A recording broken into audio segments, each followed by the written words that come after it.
just want to keep punching him and keep punching him and keep punching him. Lo and behold, I noticed the stock market's come back a little bit here in the last couple of weeks. Here's my favorite. We'll talk about this with Brian Kilmeade's coming up a little bit later this hour. We got Jennings on as well. That's another thing. The first day I'm over there, I dared to open Twitter, and I see Jennings on stage with Trump in Michigan. Right, Fred? Oh, yeah. Uh-huh. And then next thing I know, he's on Air Force One, and he teases something. Did you guys see the tease? Like something big is going to happen. Oh, yeah. Do we know what that is at this point? Nothing's come out. Well, so we'll ask Scott about that. It may or may not be a book. So we'll see. I thought it was a trade and agreement. you can pre-write it. Not between Jennings and Trump. No, I don't think he's going to announce. Not between those two. No, not between those two. I think that Scott's going to write a book, and we're going to find out about it. Yes. So that was the announcement that was made there. So, I was paying attention to the first couple of days, but I was trying to listen to the coverage through whatever world lens that they were providing, and I just was getting so angry. I wanted to throw something at the TV. But again, when you really think about it, and in some of the coverage that we get here, it's so unfair. It's unfair on a regular basis when I have people tossing things out to me. Like I go back and forth with Jeff Smith, former state senator who's on the roundtable. Is he here tomorrow, Fred? Or no, is it somebody else? No, it is. He is here tomorrow. Yeah. So he'll do this tomorrow, and I'll turn his microphone off, I think. Oh, Trump's underwater. It's the same narrative. Underwater. So my point, well, what they mean is on all these issues, let's take immigration as one issue. All the support for people, like Americans who gave a rat's ass that millions of people were coming into this country and they voted for Trump because they wanted it to stop. How did they justify that? How did they think he got in office if he's all terrible and we hate him? Well, because now, let's face it, the coverage is 90% negative. There's nothing that's positive about it. So, of course, some of the polling, when you start going out there and you say, a Maryland father, and that's what people think. Sure. Now, look, on the trip, we had a lot of great 97.1 FM Talk listeners, and I'll kind of address that as we move along here today and tomorrow. Really, really awesome group, and we all had a great time. But not everyone had the same politics. Mike Kenny, my travel guide, who's from Minnesota, not on my side, but Mike's a great guy. He listens to the show from up there. He had two friends that were from Minnesota that jumped on with our group, and they certainly weren't, necessarily on our side. But the thing that's always consistent with people who might not be on my side of politics, and this includes my own sister, my sister sends me a message when she gets here to take care of my daughter, and she goes, "Hey, your TV might explode. I have it on MSNBC." Now, I'm not going to engage with my sister. She's taking care of my daughter, but I want to say, what in the world are you thinking of? And I have these NPR listeners too, some friends of mine. And here's one thing I heard yesterday. You guys can put this into context. Oh, you know what Trump's doing for his birthday? He's throwing himself a big parade. As if the anniversary of the United States Army, 250 years, he changed the date of that anniversary to coincide with his birthday. That's the interpretation that I have, right? My God. Is it actually on his birthday? Yeah, it is. That's funny coincidence, though. No, it's not a coincidence. He did it on purpose, Ethan. That's what I'm hearing from people. It's No, it can't be on purpose. He chose that because it's his birthday. It has nothing to do with the proud history that we have in this country. And it's amazing to me to go to another country, and what are they doing? They're proud of their country. They're proud of their heritage. They're proud of the legacy. Amazing Greek history. I mean, some of this stuff is overwhelming, even compared to the rest of Europe, right? You're talking about hundreds, if not thousands of years BC. So every country on the planet can show off their culture, can show off their history. We can't do that as Americans, though, because we need to be shamed by slaves, even though the slaves probably helped quite a bit building all that stuff over there, because I still don't understand how they're doing it. So it's ridiculous the way that this guy is being covered. It's ridiculous the way that most of the issues are covered. That's why we try to highlight things that are different. Duane Patterson's going to come on this afternoon and talk about this just a little bit. Jennings is here. We got Kilmeade coming up. So, I tried to stay away from the politics just because I was on vacation. But there was a certain point a couple of days ago that I had to get back in. And I spent a lot of time on the airplane heading back last night following stories. And we're going to cover all of that. I've got some great audio for us this afternoon, etc. But let me start with the Pope, because that's an important part of today. I'll be honest, this does not affect me. And I've always been very confused by the Pope as a non-practicing Wisconsin Synod Lutheran. My family is Catholic. Here's something interesting. Do you know, Fred, the difference between the Catholic Church and the Greek Orthodox Church? You tell me. There's really no difference. There's one difference. Ruling. They do not recognize the Pope. Right. That's what the only difference is, really, right? So I have never quite understood the fascination with the Pope. I get that there's billions of Catholics around the world. 1.4. Thank you. Billion plus 4. Not my thing. And I don't want to be disrespectful of Catholics. Doesn't really make any sense to me. Never has. But Fred, tell us about the new Pope. And here's the biggest problem I have with the new Pope here. And I think everyone in St. Louis is going to have a big problem. Apparently, he's a Cubs fan. Oh no. Yeah. Did we confirm this? No, we have not confirmed it, but it's looking like it's trending in that direction. Fred, I thought they weren't going to be American. That was Let's start there with you that. go. So there you go. what happened so there? That's been the general rule of thumb. The Cardinals would never give the power of the papacy, of the Pope, to an American, to a superpower. As we were getting closer to the conclave, people were saying, I don't know, from what we're hearing from these Cardinals, there's a couple good candidates here that it might work that way. And part of the reasons they said was because, first, the Vatican finances are in such bad shape. People were saying we need an American to come in, a good administrator, to try and fix some of these. Good Lord. Have they looked at our country? So I did not realize that. That's interesting. He may have had that going for him. The other thing is, of the 10 American cardinals who could have been Pope, who were, at the conclave and voting, Cardinal Robert Prevost of Chicago, who's the one that was elected, and he chose the name Pope Leo XIV. He's the least American of all the Americans. So he was born in Chicago, grew up in Chicago on the South Side. So you tell me, Mark, is that more White Sox neighborhood than Cubs? Right, that's definitely White Sox. But there's an indication that he might not be a White Sox fan, right? Right. And Guilty by let's face it, association. that's definitely the number one issue that we should solve here, whether he's a Cardinals fan or a Cubs fan or a White Sox fan. But go ahead. So he grew up in Chicago, was educated, at a Catholic high school, a Catholic parish grade school, went to Villanova, went to the university, then the Gregorian University in Rome, and then became a missionary in Peru for most of his life. So he spent, some time in the United States, a whole lot of time in Peru as a missionary. In about 2023, Pope Francis named him a cardinal. He's a newer cardinal. A lot of these guys are only newer 20 months. Right? He's only been a cardinal for 20 Wow. months. And he came back to the Vatican, and he headed up one of the most important departments at the Vatican, the Congregation for Bishops, which is the group. He's the person that vets all the new bishops. So he's in touch with all the bishops and archbishops and cardinals, and everyone knows him. So he had that going for him, and that was one of the most powerful jobs at the Vatican. So he had that in his favor.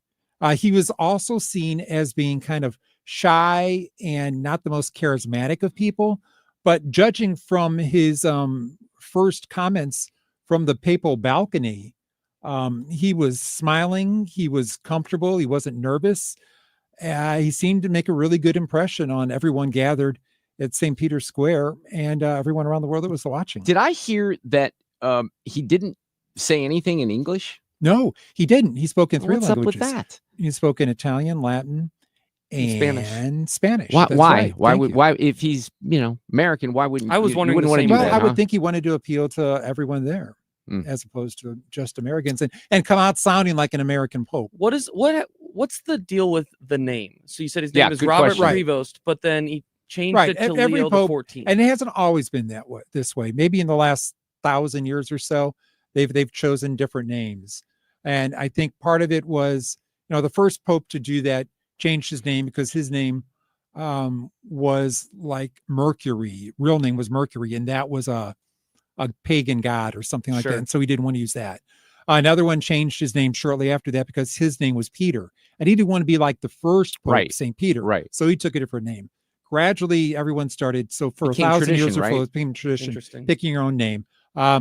Is there John. significance though to this name? Yeah. And this Pope Leo the 13th was really good at doing social ministry. So some people are saying he's going to continue some of the social programs, the reaching out to the lesser of all, like Pope Francis did. A little bit more progressive when it comes to your ministry, that sort of thing, which is part of his life as a missionary. He did that every day when he was in Peru. Hey, by the way, I'm just sensing something here this afternoon. I think I'm going to let Fred host the show. He's so good on this stuff, and you're much more lucid than I. So just keep going. I'll tell you when we need to take a break. I'm your board op this afternoon, Okay. Fred. He Okay. shared a bunch of great information the last couple of days about it too, and he's kind of had me hooked on it. I'm not Catholic, but Pope I've John been fascinated. is the most popular John. Pope name, 23 Johns, 25 if you consider the 2 John Pauls. But being elected on 2 days, I know Sue said, is that fast?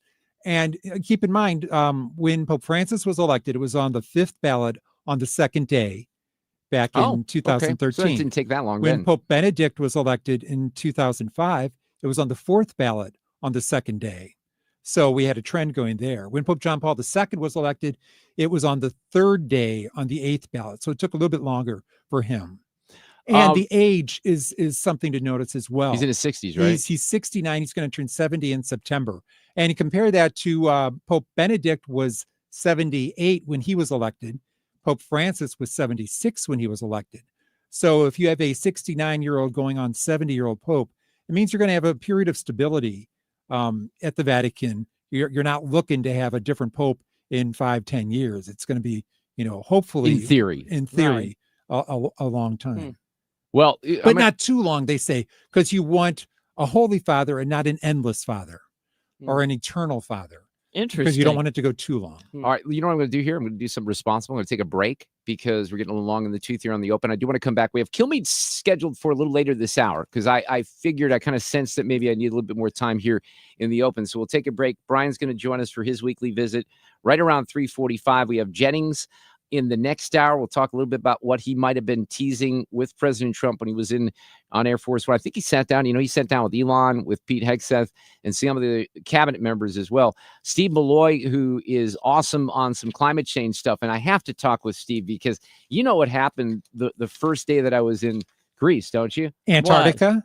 The power outage in Spain. Oh. The power outage in Spain, which how much coverage did that get here? Not a lot. Okay. Not a lot. Do you know why it happened? No. Because they depend on wind and solar. And 3 days before this happened, they go out on the media in Spain and they're bragging about it. They're energy independent. And the whole grid comes down. We were very nervous that was going to affect us. So I want to talk with Steve Milloy about that and some other issues. Duane Patterson, who is with hotair.com, works with Hugh Hewitt. Hugh Hewitt just had the president on yesterday, and I think they have JD Vance on today, tomorrow. right? Or tomorrow. Yeah. And then we'll have there's this guy slated for in the 5 o'clock hour.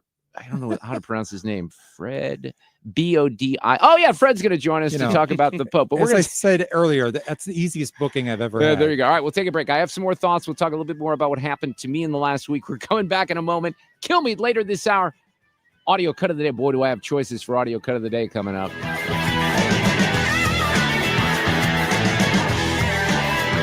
Traffic from the 97.1 FM Talk Traffic Center. Well, at least it's not raining. That's what I've got for you so far. And if you are out and about, let's say you're taking westbound 70 out of downtown, it looks great. It's just a little bit slow, Highway A out through Wentzville, but there is a delay, and I see the backup, but they're not reporting a reason, and the camera is turned the wrong way. But if you are eastbound on 70, it's jammed approaching Warrenton to just about between Warrenton and Wright City, and then things open up and look fine. Westbound 6440, moderate volume at 270, and Lake St. Louis Boulevard out through 70. And southbound 55 already starting to slow as you head in the construction zone down toward Bates. This report brought to you by Lakeside Renovation and Design. For over 25 years, Lakeside Renovation and Design has been St. Louis's trusted choice for transforming homes inside and out. From windows and siding to kitchens, baths, outdoor spaces, they deliver quality craftsmanship backed by lifetime warranties. Visit lakesiderd.com to start your dream project today. I'm Sue Thomas. That's Traffic 97.1 FM Talk. Yeah, to your point, Sue, I did hear some reports, getting reports. You guys did not see the sun very much in the last 10 days. Oh, my gosh, Mark. It's terrible. It's been terrible. Well, sorry about that. And hopefully I brought some of the nice weather from Greece because it was beautiful over there after the first couple of days. But let me talk about Game Day Men's Health. And guys, if you feel like I do right now, maybe you feel like that on a regular basis, you're not getting proper sleep. You don't have energy when you get home from work.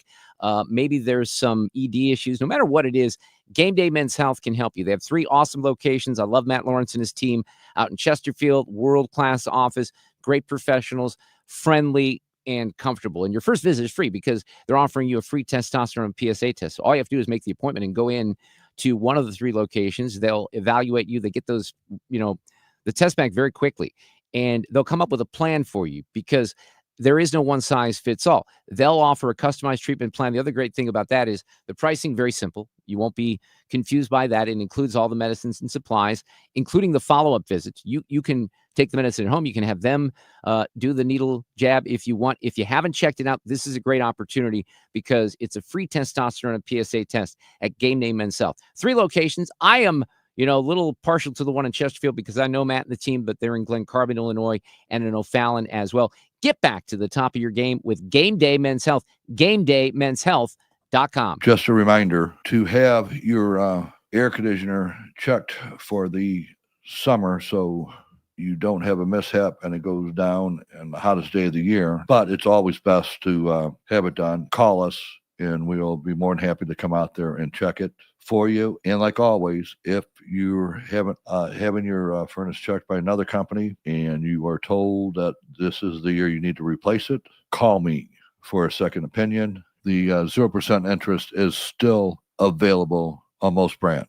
Save your cash and keep your credit cards open and away from those high rates. Call me. You'll be glad you did. Bart Inman, one easy number in Missouri and Illinois. The easiest. It is 314-293-2600 or on the website bartinman.com. Now that's Bart with a B, Inman with an I.com. God bless. Do you ever wonder if you've saved enough money to retire? Well, you can find out how you can make your money go a lot further in retirement in a 3-hour adult education class called Retirement Planning 101. Hey, it's Sue Thomas. And this is a one-night class. It's taught by a fiduciary advisor from Financial and Tax Architects. They have decades of financial planning experience. And they hold these at colleges and libraries throughout St. Louis. You will learn about reducing your taxes, maximizing your Social Security income, paying for health care, all of it. And there's no cost. Just bring 3 canned goods for St. Louis Crisis Nursery. Now, there are a handful of openings for the classes this month and next. Just register by calling 314-947-2012, 314-947-2012. It's the Sue Thomas number, 314-947-2012. Hey, Jimmy Fallon here with a quick listening tip for you. If you miss Fox Across America or any of your other Fox News favorites, do not worry. I got you covered. You can stream previously aired shows with Rewind, available exclusively on the free Odyssey app. So if you're busy work days, it doesn't mean you have to miss out on the news. Listen to your Fox shows on your time with Odyssey. To get started, just download the free Odyssey app and search for Fox News Radio. That's Odyssey, Audacy. I'm spelling it out in case you're a little slow like me. Hey guys, love to hear from my friends Mark and Neil Gelman of eXp Realty. If you need to sell your home to buy a new one, it's never been more important to have an experienced negotiator that you can trust. You need my friends Mark and Neil Gelman on your side. 314-336-1991. Go to thegelmanteam.com. It's time for a $98 AC tune-up. And this portion of the show is sponsored by Jerry Kelly Heating and Air. 97.1 FM Talk.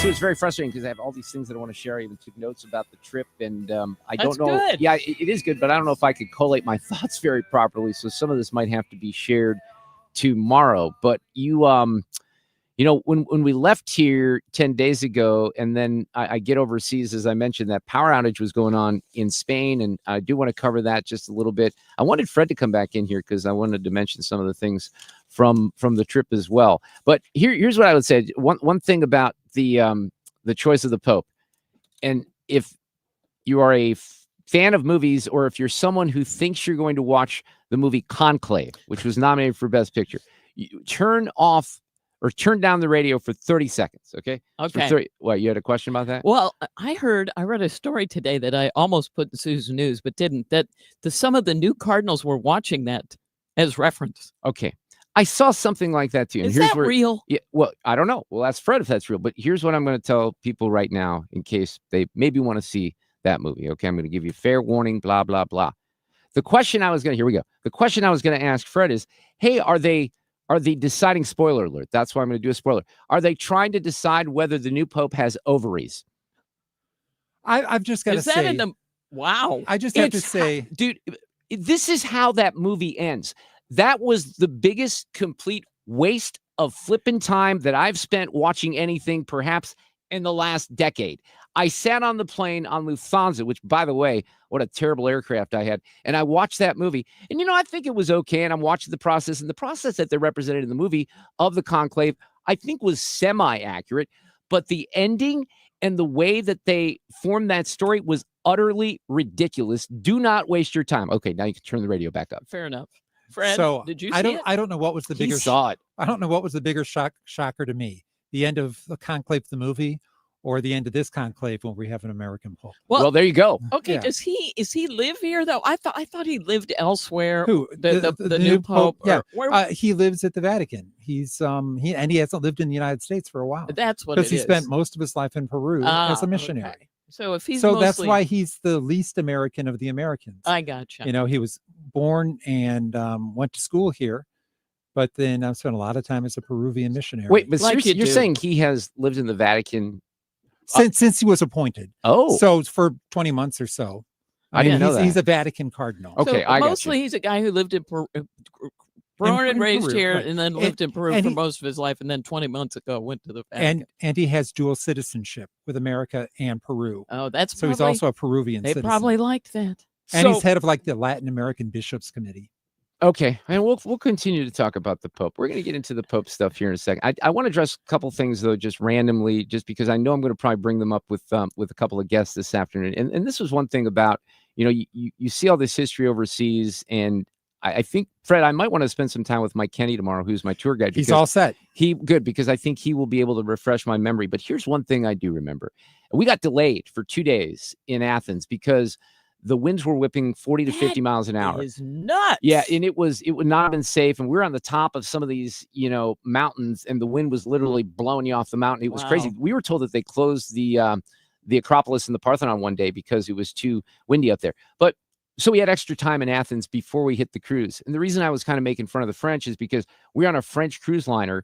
We had 28 Americans, and there were 80% of them were French on board, and all the, they did English language announcements, but most of it was in French. And then the French hate us, and I'll get into that. Some of the things that we were lucky. We had a woman who was in the French group with her sister and her mom for her mom's 80th birthday.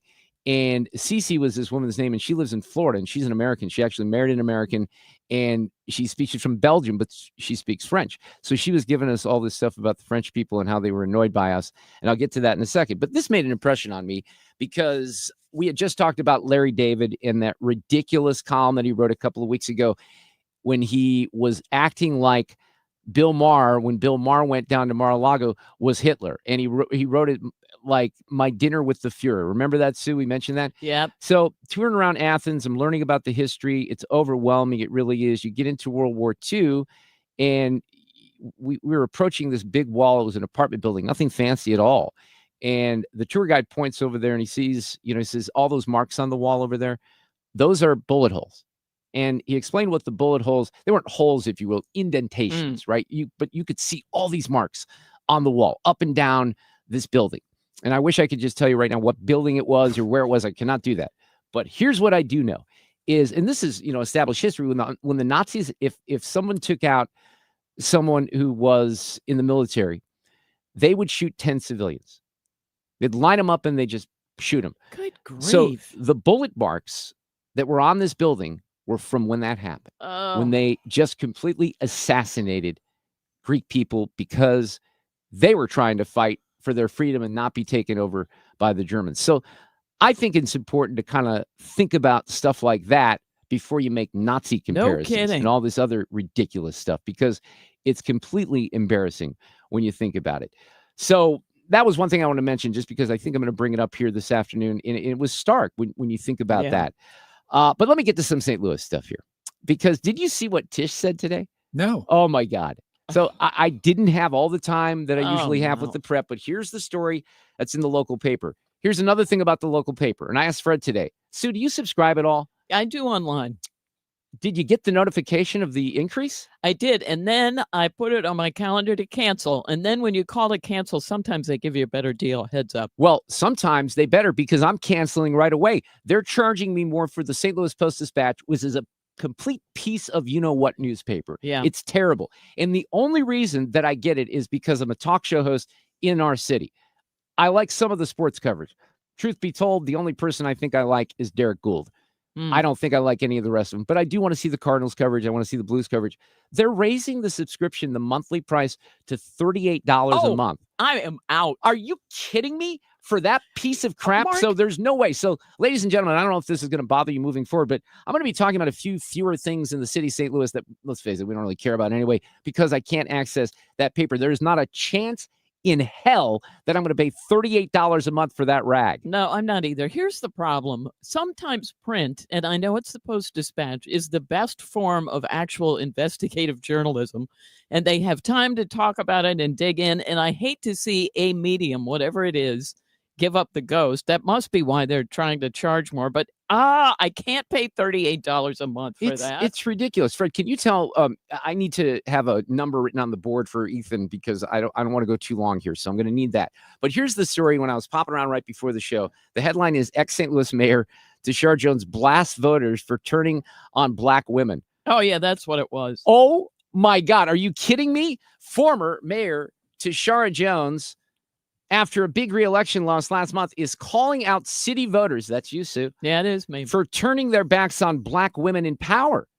In an interview with St. Louis Public Radio published today, this is another great thing. I love the fact that, and I don't know if he can do it, he did sign an executive order to defund that nonsense, didn't he? Yeah. And I think there's a legal question about whether he can do it, but let's get Congress involved because there's nothing that would make me happier than to rip that money away from that organization. They don't deserve it. They've been sucking off the teat of our tax money for so long. So she sits down with them and she says that white South Side voters, that's you, Sue, abandoned her for Mayor Kara Spencer, a white woman, because of race. She said that black North Side voters had unrealistic expectations of her and said that the city is due for a reckoning after ousting a slew of black female politicians in recent months. Yeah. She says, my dad always told me, and it's an old phrase, that black women have to work twice as hard to get half as much. Well, I feel like we worked 5 times as hard and get nothing in return. No, she worked half as hard as any other person. This is one of the worst mayors that this, I think I'm just going to call it here. She's the worst mayor that has ever existed in St. Louis. It's not even freaking close. Lyda Kristen would be a close second because she sucked ass too. But for her, all of a sudden, and here's what I'd like to know about NPR. You think that they challenged her at all? I'm going to see if there's audio to this. I will say, and I've said this before, Jason Rosenbaum, who is one of the reporters over there, he's actually one of the few reporters in this city, in this region, that does real journalism. But I am curious to see if he did the interview and if there was any pushback on that. But we're going to have to wrap because we got Kilmeade coming up. But I got a lot on my mind if I can collate the thoughts here this afternoon. Wow. Kilmeade's coming up. We got a Thursday edition of Sue's News. Hey, I heard you got to pick the music when I was gone too, Sue. 2 days. It was so great. I told you it's fun, right? Down by the water, down by the old main drag. Traffic from the 97.1 FM Talk Traffic Center. We've got some volume out there right now. If you are westbound on 6440, it is mainly from about Hampton out through McCausland, and then some volume out at Lake St. Louis Boulevard. Now, westbound 70, mostly moderate volume at 141 through the bridge. That's the Blanchette Bridge, and then slowing right around Lake St. Louis Boulevard out through Wentzville. Southbound 55 starting to slow, headed down toward Bates, and that's in the construction zone. Now, we look fine on the Poplar Street Bridge, but there's a jam in both directions on Route 3 just south of the bridge at Monsanto Avenue, all due to a slow-moving train. I'm Sue Thomas, and that's traffic on 97.1 FM Talk.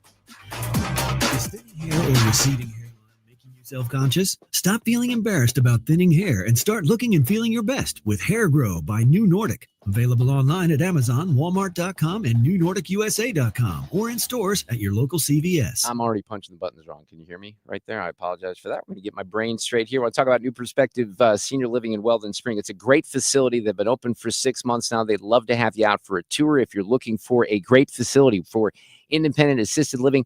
They also have a memory care facility. They have state-of-the-art AI detection fall system, and they do a great job out there. And they'd love to have you out for a tour. So if you're interested, maybe mom and dad might be looking for something new. Great location in Weldon Spring. And it's brand new, too. You have beautiful big 1 and 2 bedroom apartments with all the amenities. The meal plan is great. The activities, they're going to keep you very busy at New Perspective. And it's an awesome company that has a great overriding philosophy. And you can read a little bit about that and hear the story of the founder, Todd Novacek, on the website. Betty is where the story starts. And Betty is the mother-in-law of Todd, and she had Alzheimer's. And she has an incredible story. You could watch that online at New Perspective Senior Living. Actually, it's npseniorliving.com. New Perspective Senior Living, npseniorliving.com. Kilmeade coming up next. Rain can be a big headache if you have a leaky basement. Mark Cox here for Home Shield Foundation Repairs. This is a local family-owned company. Matt Hayes will come to your house and let the basement speak for itself, and he promises to match the solution to the issues and not upsell you on stuff that's not needed. They can do waterproofing, they can do crack repair, sump pump replacement, and even fix bowing and leaning walls with a lifetime warranty. Go to their website today. It's HomeshieldFoundationRepairs.com. Seems everything costs more these days. Gas, groceries, and when's the last time you checked your wireless bill? When it comes to big wireless, if you're staying, you may be overpaying. Switch to Consumer Cellular and get your second month free for a limited time. You'll get the same fast, reliable nationwide coverage without the big wireless bill. Plans start at just $20 a month. Here's Veronica and Jackie, real customers. I didn't know that I could get something for a lot less money that was actually better than who I was with before. Anytime anybody complains about their cell phone bill, we say, you've got to check out Consumer Cellular. And now for a limited time, new customers can get their second month free when they use promo code SECONDFREE. Just call, click, or bring us your bill and see how much you can save. Because when it comes to big wireless, if you're staying, you may be overpaying. Call 1-888-FREEDOM, visit a store near you, or consumercellular.com and use code SECONDFREE to get a free second month. Real people paid to share their opinions in this ad. Plans include $5 credit for auto pay and e-billing. Taxes, fees, and other third-party charges will apply. See website for additional details. Hey, it's Mark Reardon. If you're nearing retirement or already retired, call my friends Thomas Helbig and Bob Kershaw with the Retirement Advisory Group. They'll show you how linking to the market is much safer than owning the market for your retirement savings. They're the official financial advisors of my show. Go to retirementkey.com.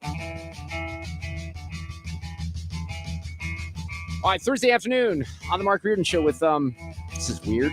I'm doing the show after a little bit of time off for a trip to Greece. With us this afternoon for his weekly visit, Mr. Brian Kilmeade. Brian, how are you? I'm good. Happy belated birthday. One thing I noticed on my flight back last night, I was popping around Twitter. I believe they surprised you on the show yesterday, didn't they? They did, yes. Brought my wife and dog in because my kids are all at college. Well, that was pretty cool. I'm at the point where I'm not acknowledging birthdays anymore. If someone does that to me, I'm getting very angry with them. But happy belated birthday for sure. Let's talk about the new Pope. Any thoughts on that? That happened maybe even quicker than some people were anticipating. Yeah, I mean, I was in meetings when they announced it. I'm just listening to them now. I thought to myself, I can't believe it's an American. But I do say this, Mark, you're going to get to it sooner or later. He seems very anti-Trump, anti-J.D. Vance if you look at his Twitter feed. And I can't believe my Pope is tweeting, or Xing, whatever they call it. But let's see if he comes around on that. Trump said some nice things now. Hopefully we keep it light. But I thought I don't know if anyone cleaned up their social media before you got elected, Pope. That never used to be an issue. See, you're breaking news to me because I had no idea. So he said some things out on Twitter as a cardinal that were very non-complimentary to this administration. Not a shocker, I guess. Exactly. Retweeting things. So you're about to get besieged by it, I'm sure. Hopefully he's a great person and he can explain himself, or maybe he doesn't want to. Maybe he just doesn't like Trump. That would be kind of bad. But maybe he'll say something, but young enough that he's going to be around a while, perhaps. Yeah, he's in his 60s, right? Yeah. Well, we'll see about that. Did you watch Joe Biden on The View today, Brian Kilmeade? Pieces of it, But, they keep saying he had a great appearance. Really? You look terrible. He said that, well, I would have beat Trump because I got 7 million votes last time. Okay, we'll see how that goes. He was trailing in every state worse than Kamala Harris lost. So said she had 6 months to get ready. I don't know why timing was an issue. She had 3 months to get ready. She had 100 days, basically. She raised $1 billion. That's true. She had plenty of money. But he's so proud. He can't believe how much he did.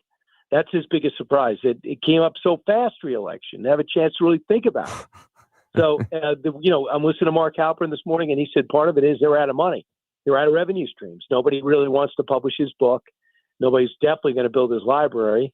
His son can't do anything. He's unemployable. So I guess the Bidens don't want to get a job, and they're going to just continue to live off what Joe did, maybe. I'm not sure. So this question is partially for me just because I might have missed it, but is Abrego Garcia, is that still a thing right now? Are they still trying to talk about the Maryland father? Not many people. They're starting to fade out on it. ABC ran a story last night, is that the Justice Department interviewed someone in prison who hired him to be his human trafficker, to pick up people at the border and bring them to various states. So that's what he was doing. It's amazing, but I'm sure he's not a gangster. Yeah, I'm sure he's not up to. I'm sure he's a great guy, union worker, fantastic man. Yeah, he was. Remember, did you see the traffic stop? I watched that. So the traffic stop in Tennessee. He was coming from St. Louis, Brian. Oh, that's right. Yeah, that's right. And that's that. And they said it is textbook human trafficking. That's exactly what you do. You pick up people. You have an extra bench seat in the car. Obviously he didn't have a license and he's speeding, so he's not bright. And he gets pulled over. Nobody can speak a word of English in the car, and there's no luggage. That's trafficking. So good luck. You want to get that guy out? That guy's right where he belongs, believe me. But Trump's having problems with the Aliens and Enemies Act. We had 2 courts say you can't do it. I mean, they're going to keep working their way up until they get a yes, hopefully, because I like to see it done. And the question is, and this is his question, and I don't have an answer to it. And I ask lawyers all the time, if you are here illegally, commit a crime or not, you're here illegally, they know you're here illegally, you missed your desk appearance, why do you get a hearing or a trial? Why? You have due process. Are you entitled to due process? Well, why was Clinton and Obama using expedited deportation? What is that? Can you use that? Well, we'll see. I mean, I'm talking about lawyers. This is the whole thing. So what all these Democrats want to do is slow down the deportation of criminals, which is insane, but that's what they're doing through the courts. And what's happening on our college campuses again? Worse than ever. Upstate of Columbia, you saw what happened. These kids are studying on Wednesday. They come in, they stay for 5 hours, many of which are students. 80 get arrested, zip-tied. They have IDs. They better all be suspended and expelled. And if not, you get exactly what you deserve. And Columbia deserves to lose all $400 million because that's what's at stake. But it does show you, in my humble opinion, that they have no control. Because anybody with control would say, guys, dial it back. We all hate Israel, but I can't afford to lose $400 million. But instead, they say, dial it back. And instead, they dialed it up. And that is noteworthy. It means it's bigger than the university. So one of the things, I'm going to disagree with the Trump administration on some things, and I didn't think this was the best idea, but then I thought about something as well, and what's your perspective on this? He talked about maybe reopening, Alcatraz, and then I see that Gavin Newsom comes out and says, this was a colossally bad fiscal idea. He's in California. I can name 100, if not 1,000, colossally bad fiscal ideas, including the stupid high-speed rail boondoggle. So that I don't know if it's the best idea, but for them to call this a colossal, fiscally failed idea is ridiculous. I know. It's like telling the Wolf of Wall Street you're being irresponsible through your investments. You might be, but you're not. It better not be you. That you're not going to tell me that. I'm taking too much risk. So I hear what you're saying. I don't know why he said it. That's typical Trump. I think he did it to distract. I think he thought about it one day, maybe saw the movie and said, we should do this. And then how much would it cost to refurbish the whole thing, wreck it and build another, whatever. But what it does is get people off kilter. Next thing you know, I'm looking at CNN doing stories about the movie and where it came from. So it was a total distraction. I think there's a couple of things that have taken place. I'm going to talk about this Saturday night. I always said, and we might have discussed this, Trump's not built for 100 days. And I mean that. If his approval rating was 70%, I don't care. Nothing he's doing is built to be judged in 100 days. So I think the next 100 are crucial to see what path he's on, but it's still not judged. And all of a sudden, think about how different things are on 110, which we're at now, roughly, and 100. I mean, now we have the Houthi rebels say, we're going to stop bombing in the Gulf. All right. Now we have a situation where China we have ice-breaking talks with China on Saturday. Okay, that's a little different. Now we actually have a trade deal. Well, that's kind of interesting. So we're starting to move in certain directions. And meanwhile, the other thing that's not ready yet is the big, beautiful bill. It's obviously not ready, but they're moving that forward. I mean, you have different things that are breaking. You even have an American Pope. So things are starting to already. Also, you have, I think, 10 of 11 days the market's gone up. And for 9 days, they set a record for the amount it's increased. So it's actually surpassed where it was. So things are starting to move in a different direction for those people who say it's underwater on everything except border security. I think that's going to dramatically change by the next 100 days because he's putting things in motion. At the same time, the unexpected happens. India and Pakistan are on the brink of war. And guess who they call? Trump. Like, we would welcome Donald Trump basically walking us back off the cliff. So the unexpected, the expected, meetings with Iran, meetings with Russia. He's starting to wise up to the fact that Russia is not a good partner. I think that is another positive. So I also think, getting along with Canada again, the Prime Minister came in, they had a fun sparring session. It was all in jest, getting along with Zelensky, great meeting at St. Peter's. I know somebody where he broke down exactly what happened. They made great progress, and Zelensky said it was the best meeting he's ever had with Trump. So it's much different in 9 days. And all I could tell you, Americans, fans and foes, keep your powder dry. There's so much more to play. I completely agree. But then, everyone starts chirping on the other side about the polling and being underwater, as you referenced here. Look, how could you not have polling swing in favor of the Democrats and against Trump with the media coverage? I saw some of this international coverage, especially when Canada had wrapped up their choice for prime minister. It's just ridiculous. You got Larry Sabato going on BBC World or some of these things. There was not 1 ounce of reality when I was watching some of this from overseas, Brian. It's crazy. 92% of all coverage is negative. And you wonder why Trump is telling things like the AP, I'm not going to your correspondence dinner. You're all fake, because nobody's giving him a fair shot. And I'll tell you, I did my thing on Terry Moran with ABC. I mean, at one point, just say the border seal. How did you do it? Did Joe roll a clip of Joe Biden say it can't be done without, or Kamala Harris saying, I've never been to the border. I haven't been to Europe either. That was and then you come back and go at it where he's vulnerable. But the attacks and the dismissiveness, Trump just like, why am I wasting my time? I thought Kristen Welker was much fairer. Fair. He obviously likes her, gave her 3 interviews, but much fairer than the other networks.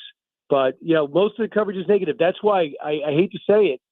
You got to make your own judgments. I know everybody's busy, but if you see a headline that says Trump underwater or this X, Y, just say to yourself, what is actually happening? And I'm going to make my own opinion and then flip around.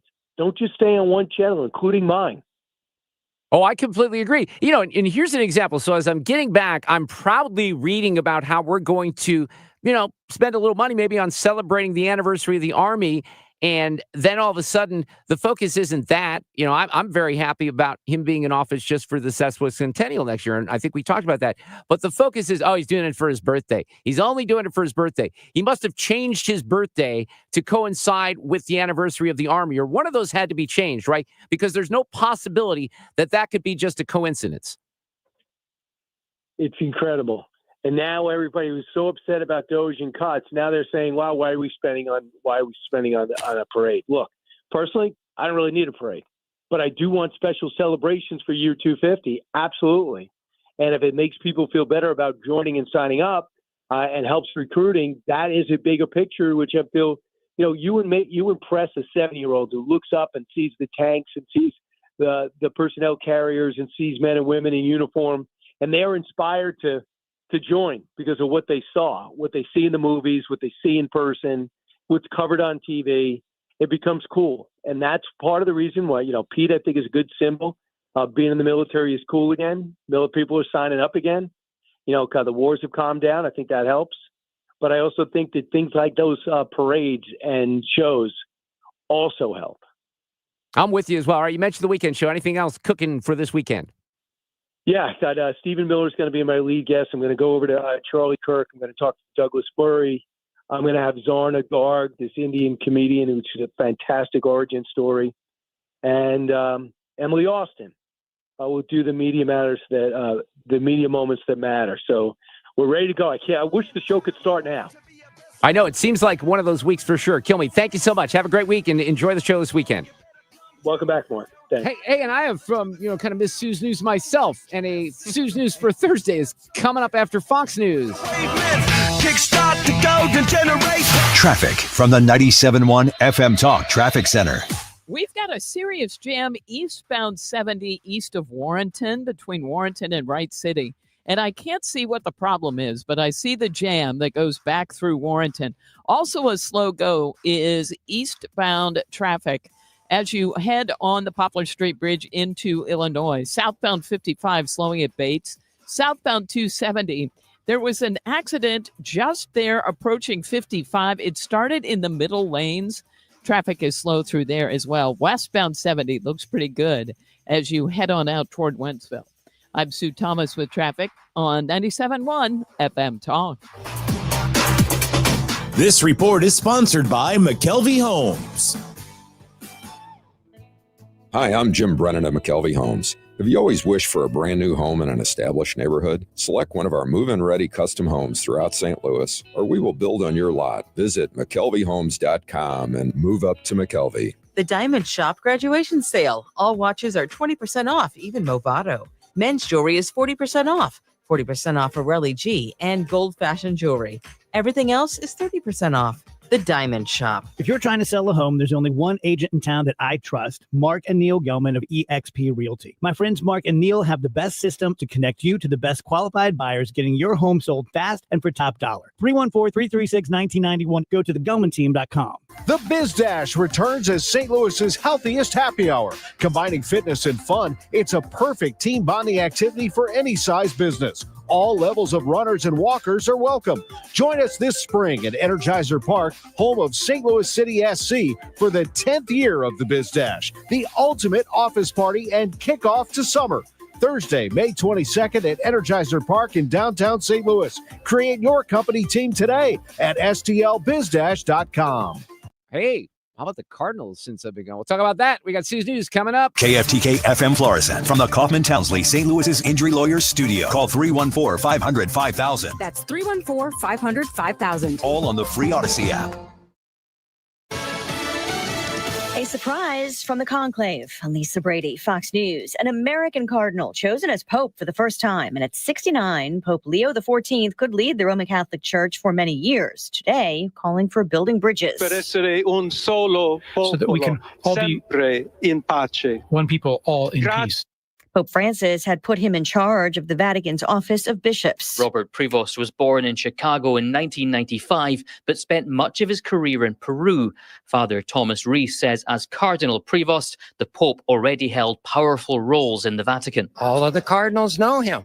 He spent most of his ministry in Latin America. So he's almost more Latin than American. Some feel the cardinals chose a pope who could continue to talk to marginalized groups like Francis did, but also brings with him more conservative elements of the church. Fox's Jonathan Savage in Rome. President Trump telling reporters, To have the Pope from the United States of America, that's a great honor. Adding he looks forward to meeting him. The president has his first trade deal since announcing a reciprocal tariff policy. It's with the UK. Really important deal. This is going to boost trade between And across our countries, it's going to not only protect jobs, but create jobs. British Prime Minister Keir Starmer on speakerphone in the Oval Office as the president agrees to cut tariffs on UK auto, steel, and aluminum, while the UK lowers trade barriers on some US goods, including beef, though the terms are still being finalized. The president's backing a proposed overhaul of the nation's air traffic control system. I'm thrilled to announce the complete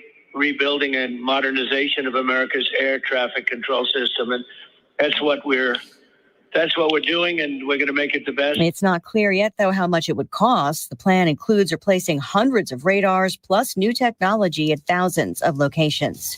America is listening to Fox News.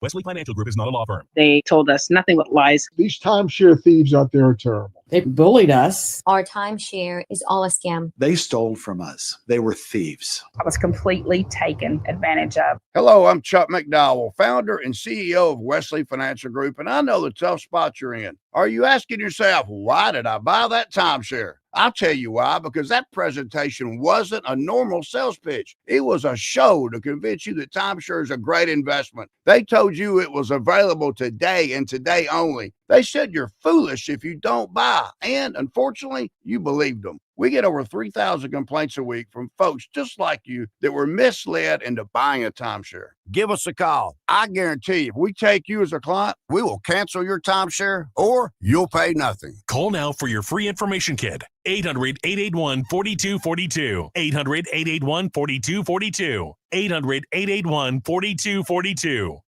Air Comfort Service, heating, cooling, and insulation. Weather. Chief Meteorologist Dave Murray. 72 with changeable skies going through our Thursday afternoon. Still expect some scattered showers, a couple of rumbles of thunder tonight. Partly to mostly cloudy. It's dry. 50 for the overnight low. Friday, gorgeous though. A little cool for this time of year. Sunny skies and 70, 73 and sunny Saturday, 78 and sunny for Mom's Day on Sunday. This is 97.1 FM Talk. Chief Meteorologist Dave Murray. I'm Chad Robinson with Your Money Now. Roman Catholic Cardinals selecting U.S. Cardinal Robert Prevost as the new pope today. Prevost chose the papal name Leo XIV. The Chicago native, who's the first American to be elected pope, was chosen on the second day of their conclave. Shares of Krispy Kreme plunged 24% this morning after the donut chain says it's reassessing its rollout with McDonald's, pulling its full-year outlook in part due to economic softness. Krispy Kreme is not planning to launch its donuts in any additional McDonald's locations for the second quarter. Nintendo says it expects to sell 15 million units of its new Switch 2 console in the fiscal year ending next March. It's the first forecast for sales from the Japanese gaming giant since announcing the successor to its successful Switch device. On Wall Street, stocks were higher, with major averages gaining anywhere from 0.6 to more than 1%. That's Your Money Now. If you need to hire, it seems like the whole process can be exhausting. You search resumes, wait for the right candidates to apply, set up initial interviews. It's a lot of time and work. Well, what if you could meet with qualified candidates for your job the very next day? Now you can with Zip Intro from ZipRecruiter. And right now, you can try it for free at ZipRecruiter.com/free. Zip Intro is super easy to use. You simply pick a time, and it does all the work of finding and scheduling qualified candidates for you. Then you can choose who you want to talk to and meet with great people on back-to-back video calls as soon as the next day. Best of all, you save time and energy. Try Zip Intro for free right now at this exclusive web address, ZipRecruiter.com/free. Zip Intro. Post jobs today. Talk to qualified candidates tomorrow. Once again, go to ZipRecruiter.com/free to try it for free. That's ZipRecruiter.com/free. Guys, it's time to take charge of your health with my friends at Victory Men's Health. Mark Cox here. I already love what they do at Victory. They do hormone optimization, sexual health, weight loss, even vitamin deficiencies. Now they're offering specialty cardiovascular testing and even early detection cancer screening. Visit them at one of their 4 great locations, now in Sunset Hills, Town and Country, O'Fallon, Missouri, and O'Fallon, Illinois. Tell them Mark Cox sent you. Go to victorymenshealth.com. Lifestyles Unlimited. the education and mentoring group with a roadmap and support to help you real estate retire. Having the consulting team, having other avenues within your whole system is what's made y'all successful. Everyone is there to guide you to be successful. So it's just up to you to get off the butt and do it. Do it. Take action today. Get educated now at Lifestyles Unlimited. Text the word radio to 88007. That's radio to 88007. Join for $297, a 60% savings. Lifestyles Unlimited. Text radio to 88007. Who has the most 5-star reviews in St. Louis? Is J.D. Powers Award winner 5 years in a row and has the nation's best warranty coverage. Renewal by Andersen, that's who. Take advantage of our great May sale. $279 off every window and $729 off every entry door or patio door with 0 payments and 0 interest for 18 months. Check it out at rbastl.com or call 314-332-1924. Renewal by Andersen, a better way to a better window. This hour of the Mark Reardon Show is sponsored by Gamma Tree Experts. Your trees deserve the best care. Call Gamma Tree Experts.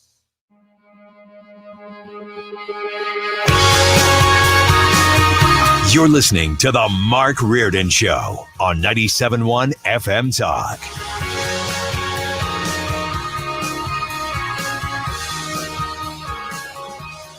First of all, thanks to, I saw Mike Elam. He was actually here in the building. He greeted me, and I think he filled in a little bit on the show when I was gone, if I'm not mistaken. He did most of it. He did most of it.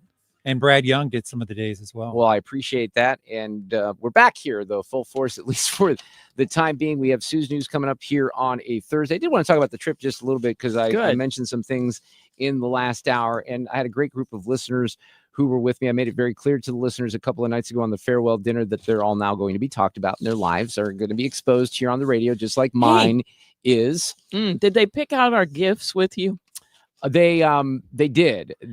Oh my, you have no idea the gifts that are coming for you guys. Half that's here true. In the next couple of days. I think that if I have gifts, they will come from my daughter's gifts. So I'm gonna have to pull some out of there. Great. It's okay. Now we're robbing It's okay. I didn't. There wasn't a lot of stuff bought. Period. Over there in Greece, candidly. But really, it was a wonderful trip. And I'd never been to that part of Europe, and I'd been wanting to go there for a long time. I was supposed to take that trip 10 years ago, and it just didn't work out because my daughter was born. But we had a fascination. You have to do, if you're going to do the Greek islands, you have to go on a cruise ship. There was one day on social media, I posted a comparison picture because we were in the port, with the big Celebrity or Norwegian or whatever the cruise lines were. And these things were like, they're literally like cities. Yeah, thousands of people. They're huge. And this ship, and one of the appealing aspects of it was to say, look, there's only about 197 passengers and then 43 crew members, and that's what we had. Now, it was a majority French passengers because it was a French cruise line. But if you looked at our ship compared to the other ones, it was just dwarfed. Yeah. Which we were happy with. I mean, the only downside I would say is that you don't have as much to do on the actual ship because, if you're on one of the big cruise liners, they got restaurants everywhere.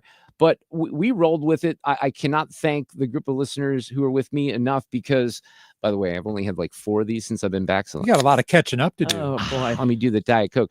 Because they were able to really roll with some of the challenges with the wind early on in the trip. I have to talk about Lufthansa quickly here because we flew Lufthansa from St. Louis to Frankfurt. I've done that before a couple of years ago. And I don't know what it is, but the airplane that we were on just sucked ass. You couldn't charge anything. The screens, the touch screens behind the seats weren't working. It wasn't just a me issue. Annoying. It was annoying. So I did send some feedback to Rhonda Hamdenberger, who's the director of the airport, because I wanted her to know. Now, on the flip side, when we got to Frankfurt and our flight was also Lufthansa, a different airplane to Athens, nice plane, was modern, things seemed to work. So whatever they were using here to go to St. Louis, and then we flew Air Canada back, and that was awesome. And we really, on this Air Canada flight, I thought I heard the flight attendant say to somebody that the day before, so that would have been Tuesday, that the flight was completely full. We had some of that flight, as I indicated, almost to ourselves, which was interesting. And then when we flew from Montreal to here, the same thing. Did they say it was actually Air Canada or Air 51st State? Well, we were making some jokes about that, but they did say Air Canada. But one of the things that's interesting on a trip like this, and I've experienced this for the most part, a good portion of my career, I've been taking trips with listeners, whether it's a cruise or going to Alaska on a cruise or, a couple of trips to Europe, you meet very interesting people. And I get inspired because one thing that I discovered is people work for a living and they work hard and they do things that are fascinating. And I don't want to, there's a part of me here that doesn't want to single people out and mention names because then other people might think that I'm not mentioning them. But I'm just telling you, we had engineers and people with medical backgrounds and oral surgeons and, just fascinating, inspirational people stories. that do real jobs. Yes. Unlike us. And they've worked really hard and they have a passion for what they do. And some of them are still working. We had a lot of people who were retired, but we had one couple, I'm going to mention their name because everybody grew to love them. Ed and Barb were on the trip.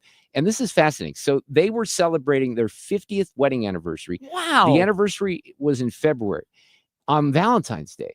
And Barb told me that Ed, who listens, I think they both listen, but Ed might have heard me talking about the trip, went completely rogue and, did this all on his own. Like he talked to Mike Kenny from Define Destination. Barb literally didn't know, she said, what was going on until the Zoom call that we had like maybe 8 days before the trip. So not only are they celebrating their 50th wedding anniversary, but on one of the days that we were on the ship 6 days ago, it was the 51st anniversary of the day that they met. Aww. And they met on a blind date. That's so cute. And That's how now- my parents met. Isn't that crazy? Yes. So Barb was the onboard entertainment because she was like one of the funniest people that I've ever met in my entire go, life. Barb. She really was. But it's fun to have, especially for me, who sometimes I don't have. I know this is going to come as a shock to you guys in particular that I don't always have the most positive energy. Might be a little bit of an understatement, but to have people that did have a lot of positive energy That's nice. and had great stories. We had another couple of architects and Gary and Sherry. They were awesome. Gary and Sherry. Love it. And this is how they met. Okay. They went to K-State University. The first day of one of their, that's what I found out. Right. One of the first days of class or whatever particular class was. And I hear this is an exercise that some people do.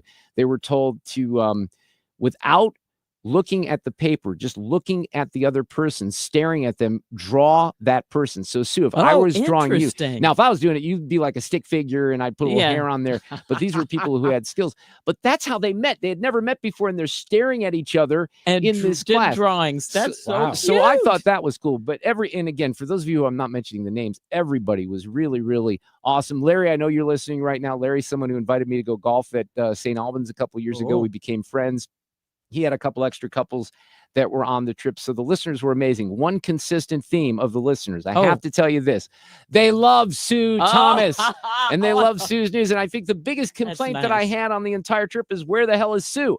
I made it clear Sue was invited on this trip, and I'm being very sincere. They love you and they love the show and they're very loyal. Thank you for that. And they love Sue's news, which is coming up here in just a couple of minutes. So we did have a great trip. It's overwhelming to me, the amount of history. We're going to talk a little bit more about this because Mike Kenny's going to come up tomorrow. I thought it'd be a good wrap up with Mike just to talk about the trip, and we might even hint toward another trip. But you see all these things, and I think I sent you guys this text from Athens on one of the first days. I said, and the group knows this, the first tour guide that we had, Mike's our overall guide. He's with us every step of the way. But then we have a local guide who's showing you around, right?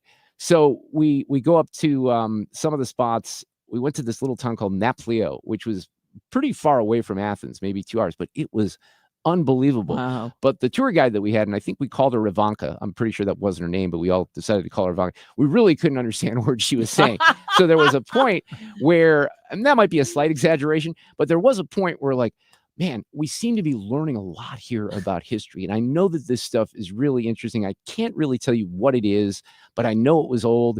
And it's very impressive the way that they rolled boulders up the side of a hill and built these things. Because when you see this, it's one thing, I think, really being in Italy or in France or London or really anywhere else in Western Europe, but to see what happened in ancient Greece and how all this was built is really incredible. Did you go to Santorini and the white buildings and that's the postcard? Unbelievable. So you guys send me those. That was our last stop. So 2 days ago, that would have been, I think, Tuesday, since yesterday was Wednesday, if I'm getting this right. We go to Santorini and we arrive in the morning. Our tour bus breaks down on Santorini. Oh my gosh. We actually thought we were going to have our day shortened, but we ate at this restaurant on Santorini that I could have stayed for I don't know how long, just because it was just incredible. The water is so blue. Santorini is from a volcano, so there's real interesting dynamic to that island. Do you know how many Greek islands there are? No. 8? Fred, you want to take a stab? I have no idea. How many Greek islands 100. are there? 6,000. Okay. Well, we'll study 6,000. up before our trip, Fred. Yeah. So Dang. when you're sailing through the, well, we're not really sailing, but the Yeah. ship, we call it sail. There's islands everywhere, big islands, little islands. Some of Wow. them are uninhabited. Some of them aren't. Santorini, I think, has only 20,000 people. I might be getting the numbers right. Incredible. But yeah, the stops that we did Syros, Amorgos, Santorini. I think I might be Rhodes. And then we had to Okay. skip Milos is the one we skipped. I wondered about that because I thought about the high winds and I thought, man, I hope you don't have to miss Santorini. What was your favorite? Yeah, it might be Santorini. But Yeah. it's easy to say that just because it was the Beauty. last view, and we Mm. a bunch of us had lunch at this spot that was just incredible, and we're looking out, and the food was amazing Oh. as well. So I would highly recommend a trip like this, and I would also recommend it on a small, cruise liner like that because it is a little bit more intimate, and you don't have to worry about all those people. Here's the other thing: my number one recommendation: do not go when it's hot, because we were experiencing temperatures in the low, anywhere from the low 60s to I think maybe one day in Athens it was up a little bit above 70, but 65 and sunny felt like 80 degrees. And there were times where I wear Wow. sunglasses all the time because my eyes are relatively sensitive to light. Plus, I don't like people looking at how old I am. And it was so bright, you almost need like 2 pair of sunglasses. Dang. But it was awesome. I don't want to go too far here because we do have Sue's News and Jennings is coming up, but it was a magical trip. I'm going to spend a little bit more time on this tomorrow with Mike Kenny. And I do want to talk about the French and the way that they reacted to us, because the French on this ship were like, wait a second, where did all these Americans, why are these Americans on this particular ship? And I don't think they took kindly to that. Oh, you're welcome about World War II. Well, Sorry, French. Well, in fairness, that's a good point. That's what we want to say. Hey, we speak in German.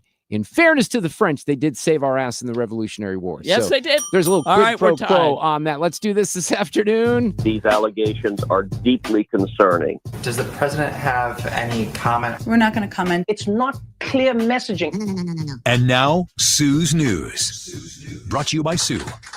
Apropos of nothing, it's National No Socks Day. Huh? Fred, Oh, you're no. a sock man. Oh, I'm a sock man. Yeah, that you should be. Mark, I have some on today, Sue. Okay, Thank you for asking. You're welcome.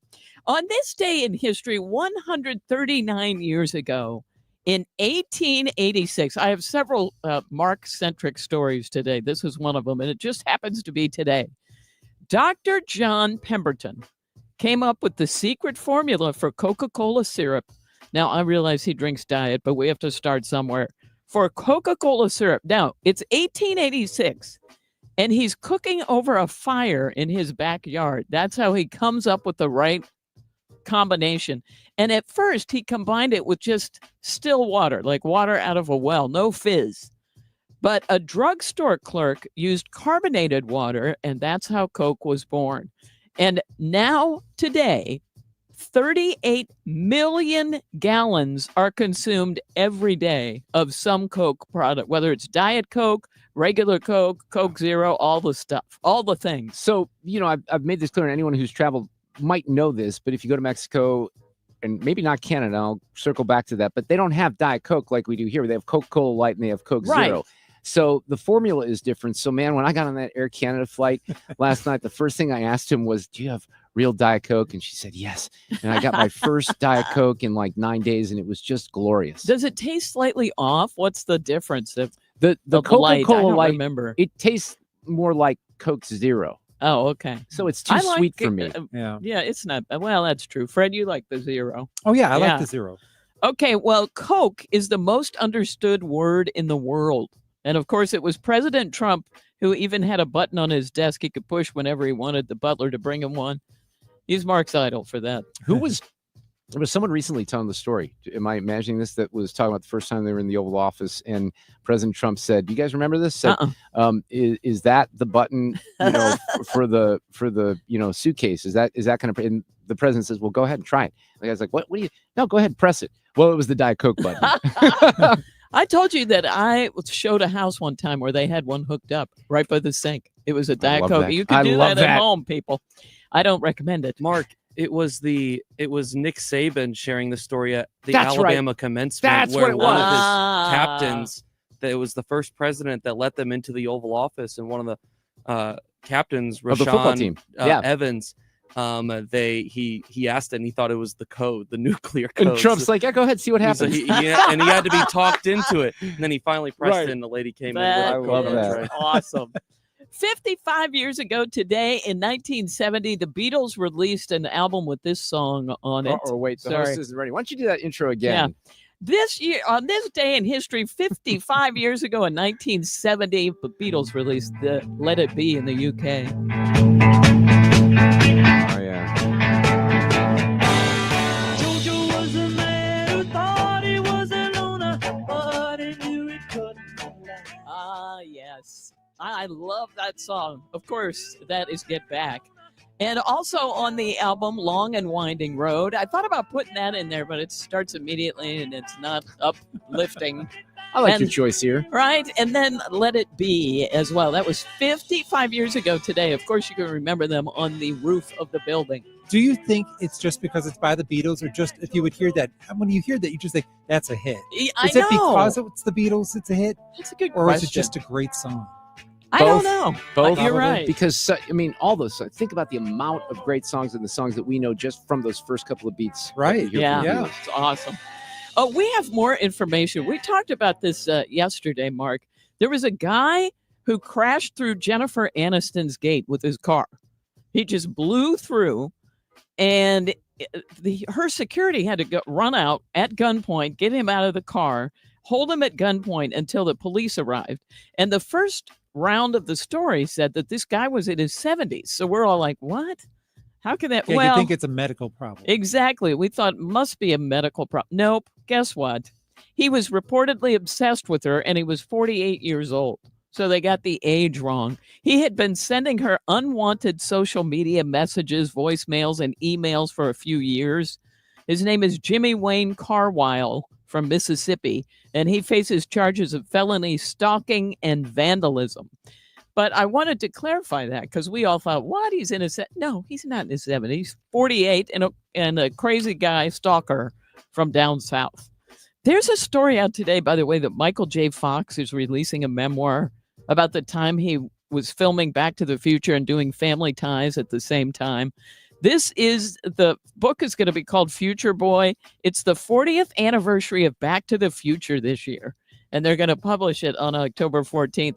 The 40th anniversary. Who was the author of the Back to the Future?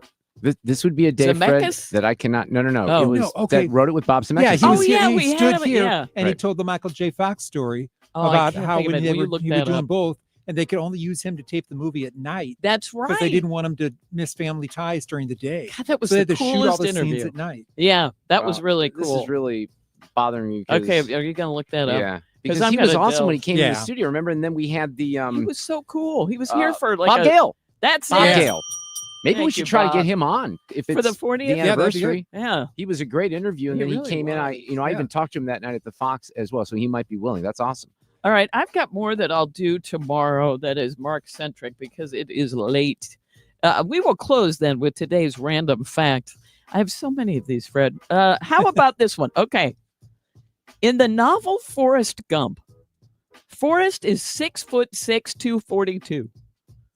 And the author, Winston Groom, says he originally pictured John Goodman playing him in the movie. No word as to why, but they ended up with Tom Hanks, which panned out.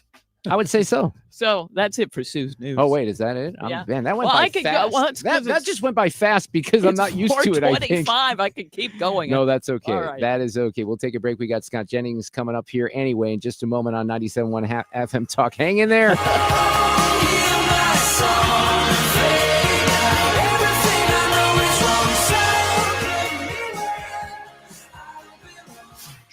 From the 97.1 FM Talk Traffic Center. There was an accident on southbound 270 just before 55, and it was originally blocking the center lanes. Boy, do we have a jam behind it, and it's still in the center lanes. There's one right lane getting by, and they've even closed off that left lane now. Needless to say, this has caused a parking lot jam, and it goes back past 44. If you are stuck in this on southbound 270, that's what's happening. Southbound 55, a little slow at Bates. That's in the construction zone or headed for Bates. Westbound 40, that's Volume Kings Highway out through McCausland. Eastbound slowing at Big Bend. Westbound, slow again. It's approaching Highway N out through 70. 70 westbound, moderate volume past the airport. And then again at Highway A. There is some moderate volume on the Poplar Street Bridge eastbound and westbound 44 slowing in front of the Arch grounds. I'm Sue Thomas. That's traffic. 97.1 FM Talk. Imagine this, a summer evening, relaxing under a beautiful porch overhang, hosting your friends on a composite deck, or enjoying a bug-free breeze in a screened room. That sounds dreamy, right? Hi, it's Kim, and that dream can be your reality with Lakeside Renovation and Design because they specialize in creating outdoor spaces that make your backyard the go-to spot for family and friends. And with their attention to detail and the high-quality materials they use, you'll have a space that lasts for years. Visit lakesideRD.com today to get started on your outdoor oasis. This Memorial Day weekend, bring your crew to Busch Stadium to see the Cardinals take on the D-backs. May 23rd to the 25th, catch great promotions all weekend long, including a Mason Win bobblehead and a Kid City Connect jersey giveaway. Kick off your summer with ballpark hot dogs, ice-cold beers, and entertainment for the whole family.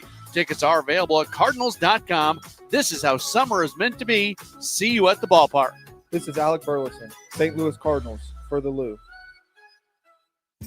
Hey parents, looking for something fun and unforgettable to do with the kids? Bring the whole family to a Cardinals game at Busch Stadium. From kid-friendly activities and giveaways to awesome promotions like Kids Run the Bases. Your little ones will have a blast, and so will you. Check out Family Sundays, presented by Smithfield, where select tickets include a free jumbo hot dog and soda. There's nothing like sharing the magic of Cardinals baseball together. Make your memories this summer at Busch Stadium. Tickets are available at Cardinals.com. We, without hesitation, recommend that anybody work with ThrottleNet. The experience will be as good as it's been for us, for anybody, because you'll get a true partnership and you'll be able to rest easy that you're going to get the service that you need while they're also doing all those things that you don't want to have to think about, that you don't want to have to worry about. They're always doing that in the background for you. Don't wait for your next IT crisis. If your business depends on technology, you need a partner that's got your back. Contact ThrottleNet.com to get a free IT evaluation and see how we can support your IT everything. Diabetes, high blood pressure, anxiety meds, everyone's on them. If you're a 50-year-old male, maybe a bit porky, and you may even have type 2 diabetes, $1 million of term insurance may only cost you about $200 a month. Call Term Provider. Speak with Big Lou at 800-700-6898. Big Lou will find a term life policy for you even if you have type 2 diabetes, are overweight, or have high blood pressure. Term Provider has helped thousands of people like you who think they can't afford term life insurance.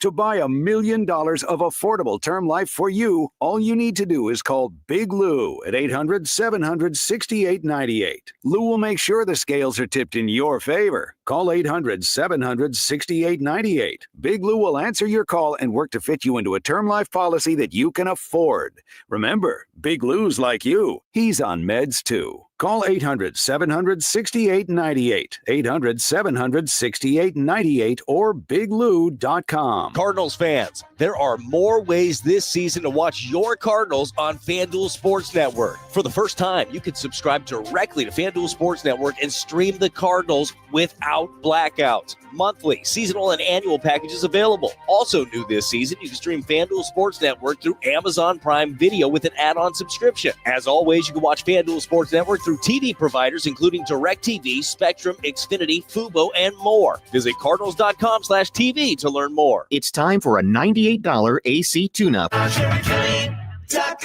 This portion of the show is sponsored by Jerry Kelly Heating and Air. 97.1 FM Talk.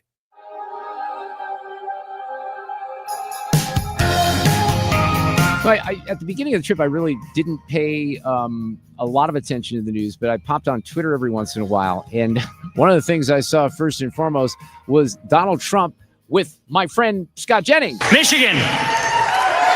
We were flying in here today, and I said, look at these farms. I got to get a farm in Michigan because when you own as many libs as I do, you got to put a place to put them all.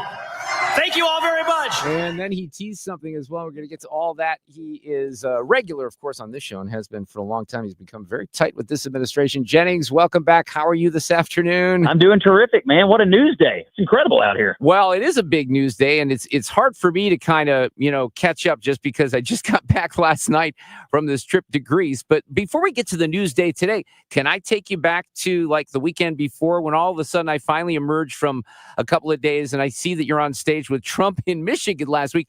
And then there was an interesting message sent from the Oval Office or Air Force One as well.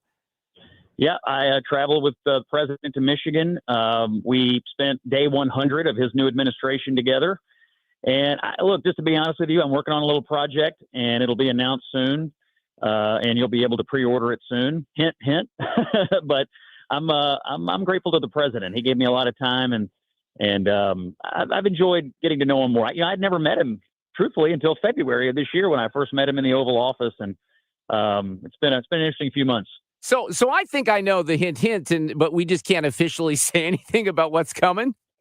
Well, I haven't announced it anywhere yet, and I'm hoping that'll come in the next few days, and it'll be an amazing Christmas gift. You should buy 100 of them. Actually. I will actually do that. You absolutely count on the audience here in St. Louis. All right, so this is when I texted you this from overseas too, Scott.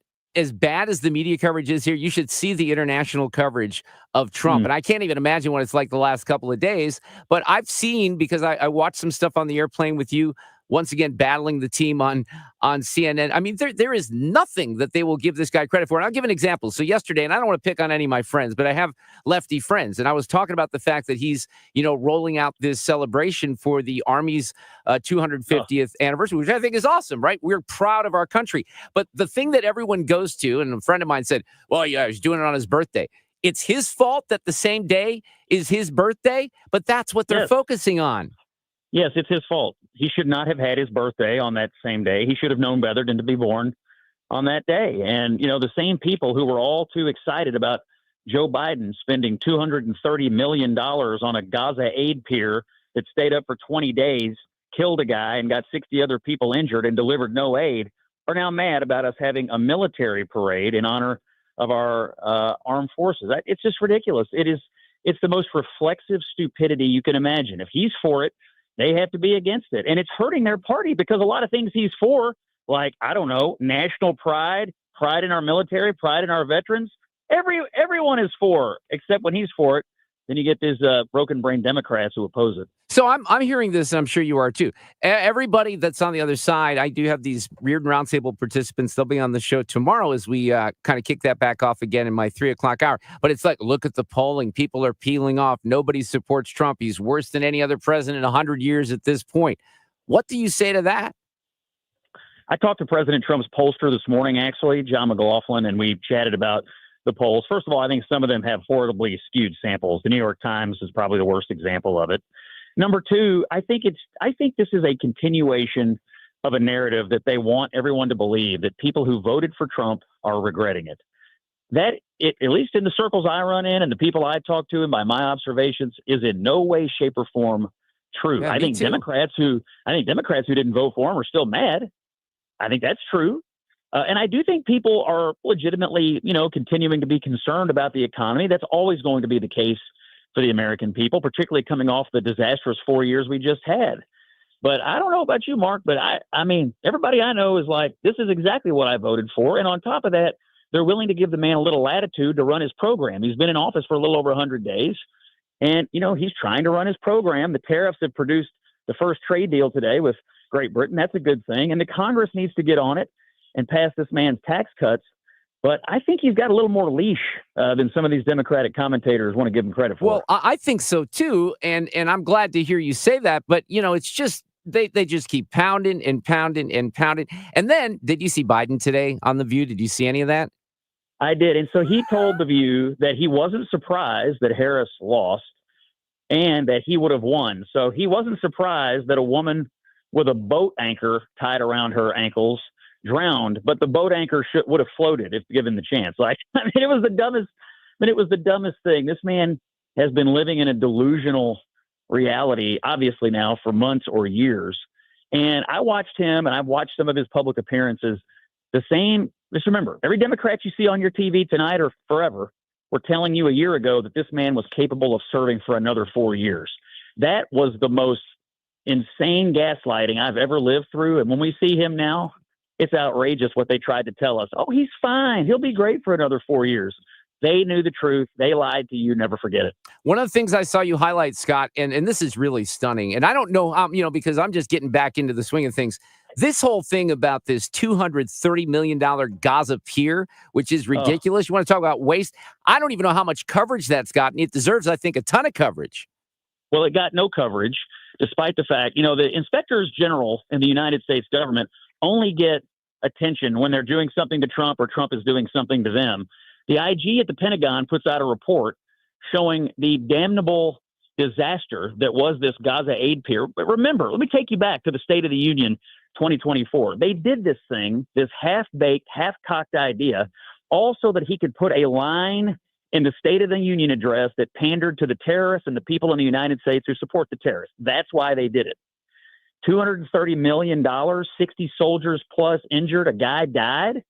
And any of the aid, which was not much, that got delivered, most of it was stolen. This was his brilliant idea in the middle of the Israel-Hamas war. And remember, this was the adults being back in charge. This was the great foreign policy mastermind, Joe Biden. That was the best they could come up with, and it was a complete and utter failure because they did it for partisan political reasons. It's the same reason they pulled out of Afghanistan on September the 11th. They wanted to do it for PR reasons, not for strategic reasons, and they couldn't even get the PR right. One of the things I did notice from afar, and this is timely because the new pope, as you know, was chosen, that the White House puts this image out of Trump, looking like the pope. I didn't think that was necessary. But then I also remembered that there are a lot of people that had no issue or they weren't, chirping about the fact that the Olympics went on international television and mocked the Catholic faith. So what do you say about that? The people who are mad about that image are the same people who are all too happy to call for unlimited abortions, same-sex marriage, full trans boys and girls sports. And then they want to turn around and make you believe they have some care about the Catholic Church. They have some care about the Christian faith. Give me a friggin' break and stop with the faux outrage. Lighten up, for goodness sakes. I mean, honestly, it's an AI-generated image. It was funny. People are making AI-generated images of all kinds of things. And guess what? You're allowed to laugh a little bit. I know Donald Trump's the president, but you can still have a sense of humor. So I know you sat down with President Trump. I don't know if you're allowed to talk about this. Did you also meet with Elon? Have you kind of developed a relationship with Elon at all? Yes, I did meet with Elon. I did it last week and talked to him for my project that I'm working on. And look, I love Elon. And I think this Doge effort, I talked to Secretary Hegseth actually about this. He called the Doge effort a, quote, wonderful accelerant. And, so whatever they've accomplished in 100 days, what Hegseth was saying, and I think it's true, is that this has accelerated a conversation in Washington that is so overdue. Cutting wasteful spending, getting rid of duplicative crap. I talked to one cabinet secretary who said, nobody's talking about this. Musk's IT guy showed up over here and they fixed all of our IT. And so we inherited this backlog of constituent service requests that we couldn't even figure out because of the IT infrastructure. They showed up and fixed it. Now we're clearing the backlog. So I think they have accelerated a modernization of government and a long overdue conversation about the need to cut stupid spending. And for that, he'll always have my gratitude. And for giving up his time, his resources, his reputation, and his safety, he'll always have my gratitude. I think he's a great American. And these people who are after him and threatening him and bombing Tesla dealerships ought to be ashamed of themselves. So am I seeing also that some of this is rearing its ugly head on the campuses of our elite universities again, at Columbia, et cetera? Yes, and they did arrest some people at Columbia, which is good. But, it also goes to what Marco Rubio is doing at the State Department, revoking these student visas of these, a lot of these Ivy at Columbia, they've got more foreign students than American students, number one. And a lot of these foreign students that come over on student visas, they don't have to be here. They're guests of the United States. They're coming here with hateful ideologies, anti-Semitic ideologies, anti-Western civilization leanings, and they come over here and they foment anti-American sentiment on campus. At the same time, they're chasing and terrorizing these Jewish kids on these campuses. They need to be dealt with harshly. They need to be sent home. They can hate the Jews. They should do it back in Syria or wherever you came from. They don't have to be here. And I think Rubio, as Secretary of State, has articulated this perfectly, and I'm glad they're aggressively moving on it. These Ivy League schools have failed on this. So I want to mention something that I talked about a little earlier in the show, because when I left, and you and I think talked about this ridiculous op-ed that Larry David did with the, comparing Bill Maher's trip to Mar-a-Lago to the Fuhrer. So I'm in Athens and, reminded of this history where if you would kill a military member of the SS in Greece when they were in there, they would shoot 10 civilians for every one military death. And in Athens, they have a wall that's on the side of this apartment where they have kept the bullet holes from the slaughter that took place by the Nazis. So I wonder if Larry David or anybody that keeps calling Trump a Nazi, and basically, let's face it, you a Nazi, me a Nazi, anyone that disagrees with them, they don't really even ever think about that perspective. No, they don't. Well, what they're doing is they're degrading the memory of people who are actual victims of the horrific Nazi regime. And it's thoughtless, it's flippant, it's historically stupid, and it's broken brain partisan stuff. I mean, Bill Maher has been a consistent Trump critic for 3 decades. And he gets a dinner invitation from Donald Trump. He accepts it, and then he talks about it on his show. He is a cultural commentator. He's a comedian. He talks about things and people in public life. But this is what the left does, Mark. You get out of line, and they come and try to silence you. I mean, the answer is always silence yourself or we'll do it for you. That's what Larry David is doing to Bill Maher. That's what people who are firebombing Tesla dealerships are doing to Elon. It's what his former staff is doing to John Fetterman in Pennsylvania. I mean, they're out here calling him crazy and a lunatic and everything, all because he supports Israel. If you get out of line, they come for you. Even Bill Maher, who's been a consistent liberal voice in this country for years. It's hateful. It's the stench of censorship on the edge of our politics. We have to reject it. How about the other Maher? This is another thing I caught. Catherine Maher at NPR. She's still trying to insist that there's no bias there whatsoever in their coverage. No, insisting there's no bias. But, I did a speaking engagement yesterday in Washington to a group, and this guy, was haranguing me about the fact that Republicans want to cut funding to NPR. And I'm like, why should my tax dollars be paying for a news outlet that probably could stand on its own 2 feet if it felt like it, to have a very, very biased perspective on the news? And his answer, of course, was, well, it's to counter all the right-wing news.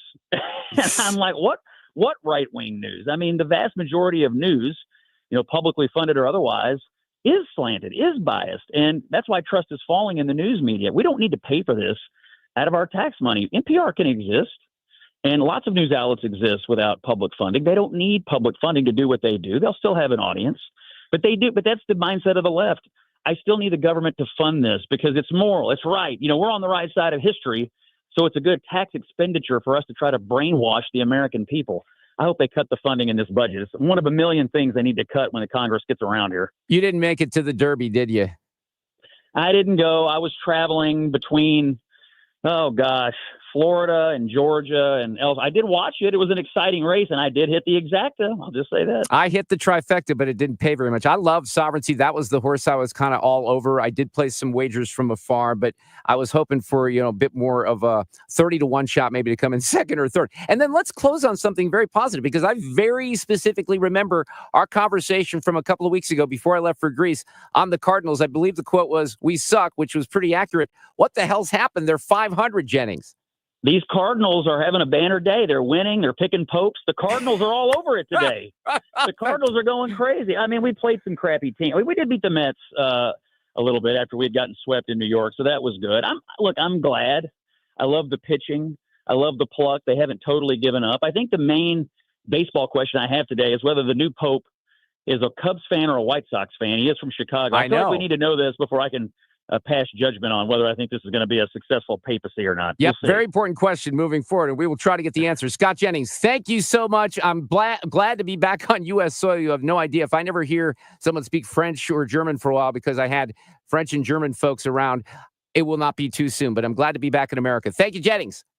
Thanks, Mark. Catch me tonight on Abby, 10 o'clock Eastern, 9 Central. We'll be fighting it out. All right, we'll see you then. Thanks. we do have, somebody is pointing this out here to me this afternoon. We have new information, by the way, Sue, and conflicting information on whether the new pope is a Cubs fan or a White Sox fan. These are important things for everyone to know. So I'm just being honest. This is developing this afternoon. Is it really? That's Wrigley hilarious. Field goes on their scoreboard outside of the stadium where it says Wrigley, that iconic red sign that says Wrigley Field, home of the Chicago Cubs. And then it says, hey, Chicago, he's a Cubs fan, right? Well, not so fast, because now there's information that his brother says, because remember, Fred indicated the Pope is from the South Side, that his brother confirms that he is a White Sox fan, which, by the way, would be so much better if that's the case. Way better. But again, conflicting information. Can you trust the legacy media? I do not know at this point.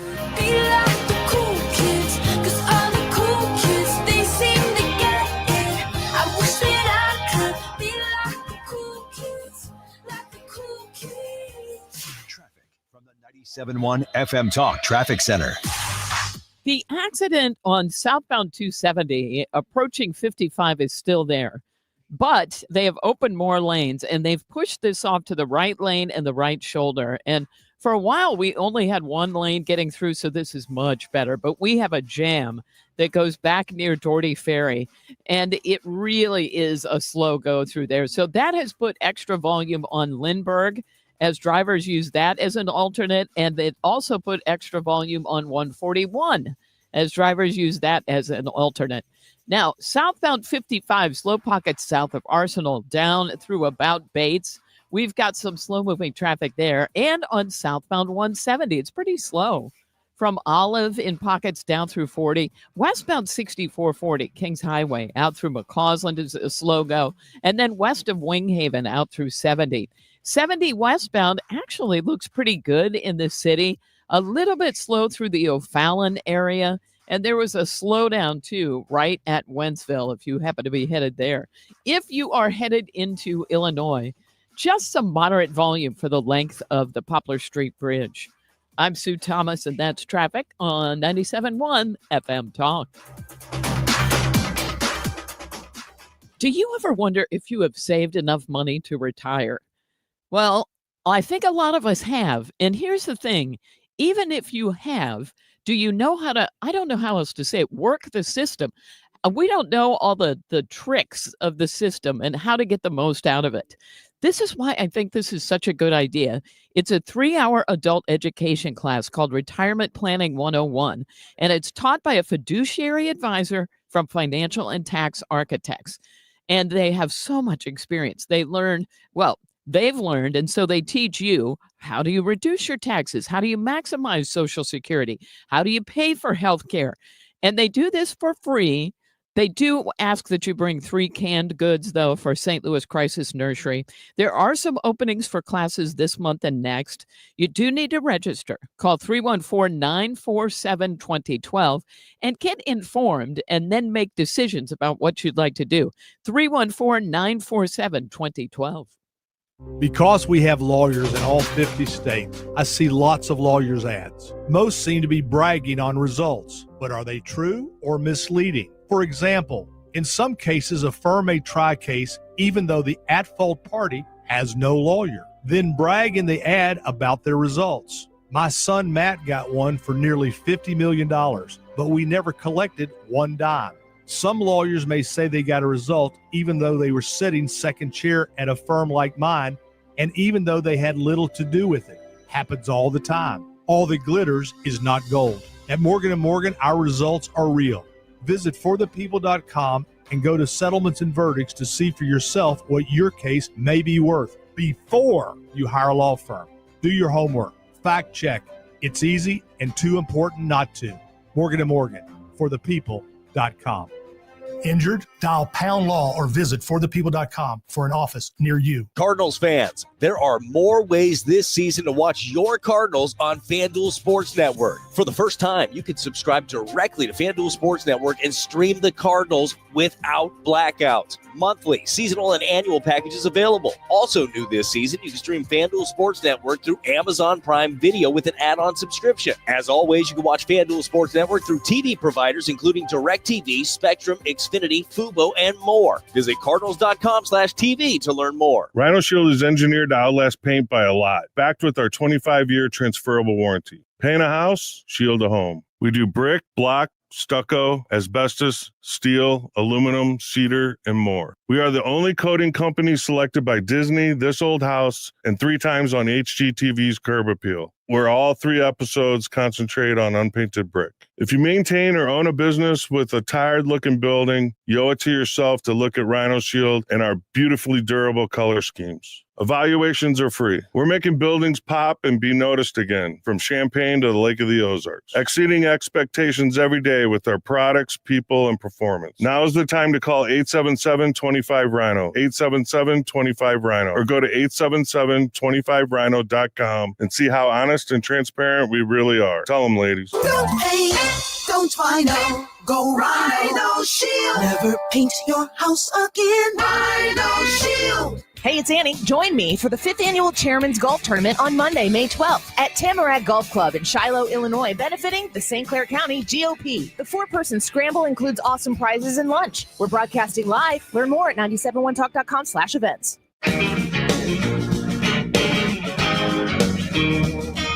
You're listening to The Mark Reardon Show on 97.1 FM Talk. Caught up in a whirlwind, can't catch my breath. Needed for hot water, broke out the cold sweat. So you got to hear Biden on The View, even though you're not going to understand what he said. Here's a question, because I think I've seen some of this in the past 10 days when I was gone. Hasn't Kamala gone out too and tried to draw some attention to herself because she thinks she's going to run for governor of California or something? Here's a surprise. She got up and spoke, and it was a giant word salad. I know. Well, and that's kind of what happened today. I don't know. I only have a little bit of this, but one of the things, and I don't know if I have this part, one of the things that I saw when he was on The View, they asked him, and this is the part that I'll play you here, why he thinks he lost. And then Dr. Jill is there. And it was like Dr. Jill doesn't even let, Joe Biden give the right answer. I'm sorry, Joe Biden? Yep, Joe Biden. So why do you think the vice president lost, and were you surprised? I wasn't surprised, not because I didn't think the vice president was the most qualified person to be president. She is. She's qualified to be president of the United States of America. Right. But I was surprised. I wasn't surprised because they went the route of the sexist route, the whole route. I mean, this is a woman. She's this, she's that. I mean, it really, I've never seen quite as successful and a consistent campaign undercutting the notion that a woman couldn't lead the country and a woman of mixed race. Yeah. And they played that to a fairly well. Yeah. So then again, Dr. Jill steps in at one point, but you couldn't understand half of what he was saying. And this nonsense, and this is what Tashar is doing today too, blaming, pulling the race card or the woman card or whatever. I mean, come to terms with why you got your ass kicked, Sleepy Joe. Right. And I guess he doesn't want to do that. So I mentioned, we have Duane Patterson on in the next hour. I love Duane. He's going to come up after the top there. He works with Hugh Hewitt. And Hugh had the president on yesterday. And I think he had J.D. Vance on today. So this is President Trump on Joe Biden. Well, I don't think he was competent 40 years ago. He was a very average guy. Look at his credentials academically. Look at his whole life. He was a glad hander, hale and hearty.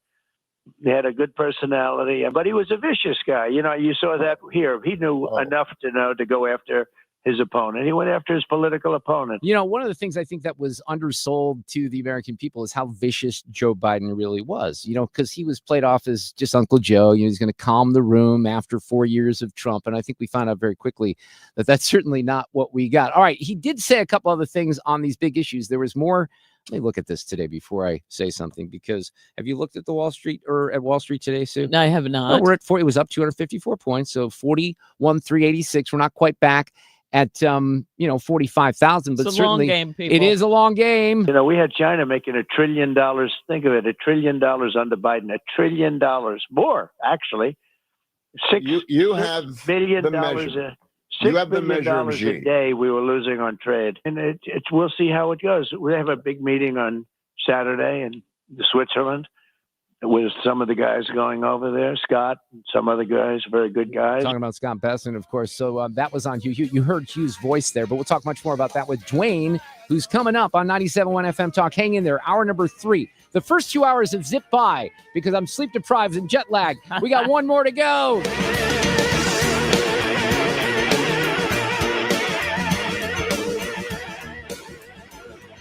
Traffic from the 97.1 FM Talk Traffic Center.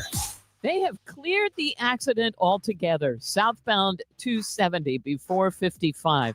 Now, that's the good news. The damage, though, is the bad news, and that was all the way back through Manchester. So it's going to take a while to unwind. That was the worst of it. Southbound 55 slowing from Arsenal down through, looks like Bates. We've got slow-moving traffic southbound 170, and that's approaching Olive in pockets down through 40. Now, westbound 70, moderate volume at Jennings Station Road and some moderate volume to the west of there, but 64 is worse. It's pretty heavy between Winghaven and 70. If you are headed into Illinois, there's some moderate volume on the Poplar Street Bridge, but not the usual giant delay you see headed for the bridge. It looks fine. I'm Sue Thomas. That's traffic, 97.1 FM Talk.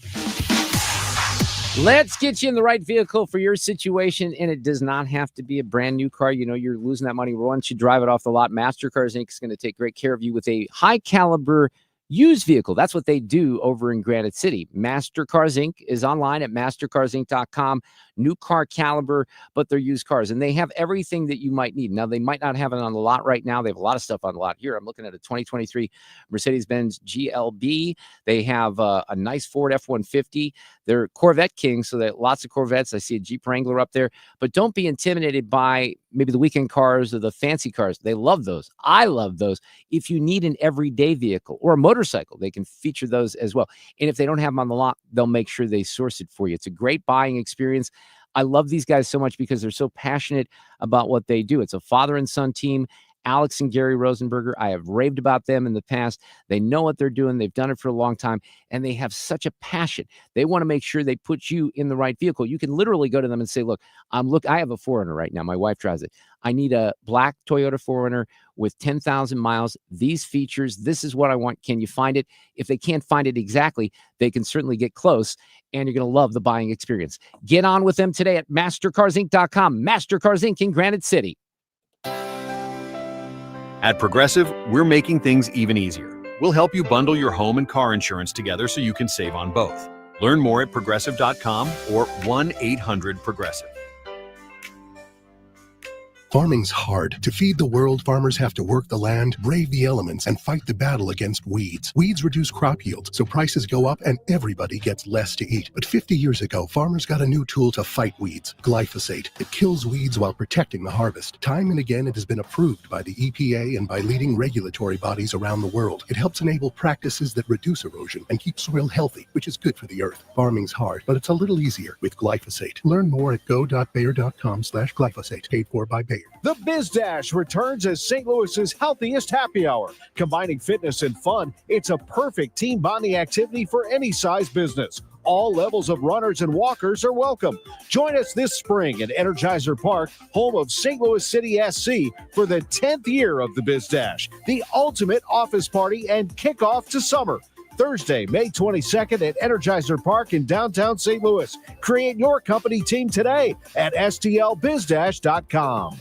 Springboard to Learning provides enriching learning experiences for students in grades pre-K through 12, offering a diverse range of arts-integrated programming designed to foster passionate and engaged learners. Their signature program, The Art of Baseball, teaches students to analyze and interpret data as they discover the connections between art, baseball, statistics, and the world of business. Check out their work on display at the Together Credit Union Plaza at Ballpark Village on May 20th, or visit their website at springboardstl.org. This nonprofit highlight is brought to you by Together Credit Union. One of the reasons I love Jennings so much, outside of him being a personal friend, he's great at calling balls and strikes. So is Duane Patterson from hotair.com. He's got plenty to say. We're going to get caught up on all the politics. It's been a busy day. He joins us after Fox News. KFTK FM Florissant from the Kaufman Townsley St. Louis's Injury Lawyers Studio. Call 314-500-5000. That's 314-500-5000. All on the free Odyssey app.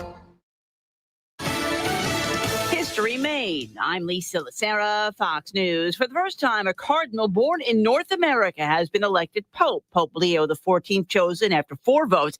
He addressed the crowd in St. Peter's Square about 45 minutes after white smoke was seen from the chimney at the Sistine Chapel. A costruire ponti. May we all con il dialogo, bridges con l'incontro, with dialogue and encounter. tutti. Fox's Lauren Green is in Vatican City. Robert Favos, born in Chicago, studied at Villanova, who spent many years in Peru as a missionary. A cardinal for less than 2 years, he headed the influential office of bishops charged with elevating priests and bishops around the world. Pope Leo was put in that role by the late Pope Francis. Scholars say taking the name Leo signals a commitment to social justice. A deal between the U.S. and U.K. will lower tariff rates on British imports. President Trump says he'll lower tariffs on UK cars, steel, and aluminum, and the UK will reduce barriers on American beef and other agriculture products. This is now turning out, I think, really to be a great deal for both countries because it'll be really great for the UK also. So they're opening up the country. Their country is a little closed.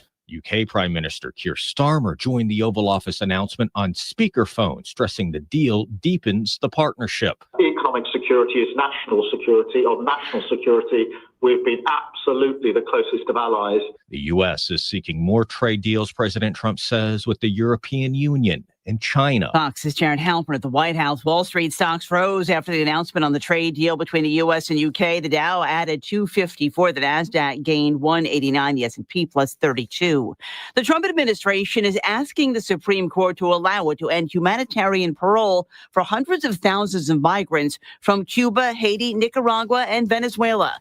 America is listening to Fox News. Wesley Financial Group is not a law firm. They told us nothing but lies. These timeshare thieves out there are terrible. They bullied us. Our timeshare is all a scam. They stole from us. They were thieves. I was completely taken advantage of. Hello, I'm Chuck McDowell, founder and CEO of Wesley Financial Group, and I know the tough spot you're in. Are you asking yourself, why did I buy that timeshare? I'll tell you why, because that presentation wasn't a normal sales pitch. It was a show to convince you that timeshare is a great investment. They told you it was available today and today only. They said you're foolish if you don't buy, and unfortunately, you believed them. We get over 3,000 complaints a week from folks just like you that were misled into buying a timeshare. Give us a call. I guarantee if we take you as a client, we will cancel your timeshare or you'll pay nothing. Call now for your free information kit. 800-881-4242. 800-881-4242. 800-881-4242. Air Comfort Service, heating, cooling, and insulation. Weather. Chief Meteorologist Dave Murray. 72 with changeable skies going through our Thursday afternoon. Still expect some scattered showers, a couple of rumbles of thunder tonight. Partly to mostly cloudy. It's dry.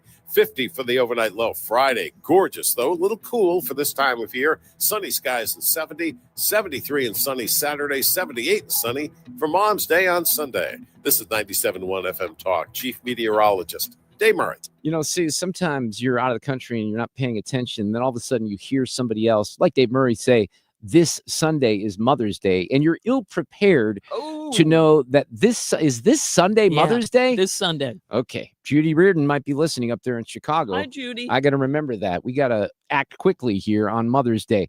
I don't think I can make a professional segue from Mother's Day into Underdog Fantasy, but hey, my mom's not a big sports fan, but my dad is. So if we were talking about Father's Day, I might. But Underdog is awesome. If you don't have the app, get started by downloading that, because this is one of the leading places at this point to make all of your sports selections. And you can play in Missouri. It's a lot of fun. Millions of fans have won billions playing on Underdog. You have to start with downloading the app, coming up with a username, and then you deposit a little money. When you do that, you want to use the promo code MarkR, and I'll circle back to that here in a second. The one thing that's important with Underdog, and you're not going to know how much fun this is until you start going in there, but if you download the app, you just have to choose whether a player. We got the playoffs in basketball. In hockey, unfortunately, I haven't even brought up the Blues and what happened there. I know that was very painful, but baseball is going on. It doesn't matter what sport. You can pick all the same sport on the stat line, point, assists, goals, if it's hockey, home runs, if it's baseball, cross, mix and match with other sports, or just do it with all one sport. You don't have to play with anything more than $1. As little as $1, if you get everything right, you can win up to 1,000 times your money. So download the app, make some selections, use the promo code MARKR.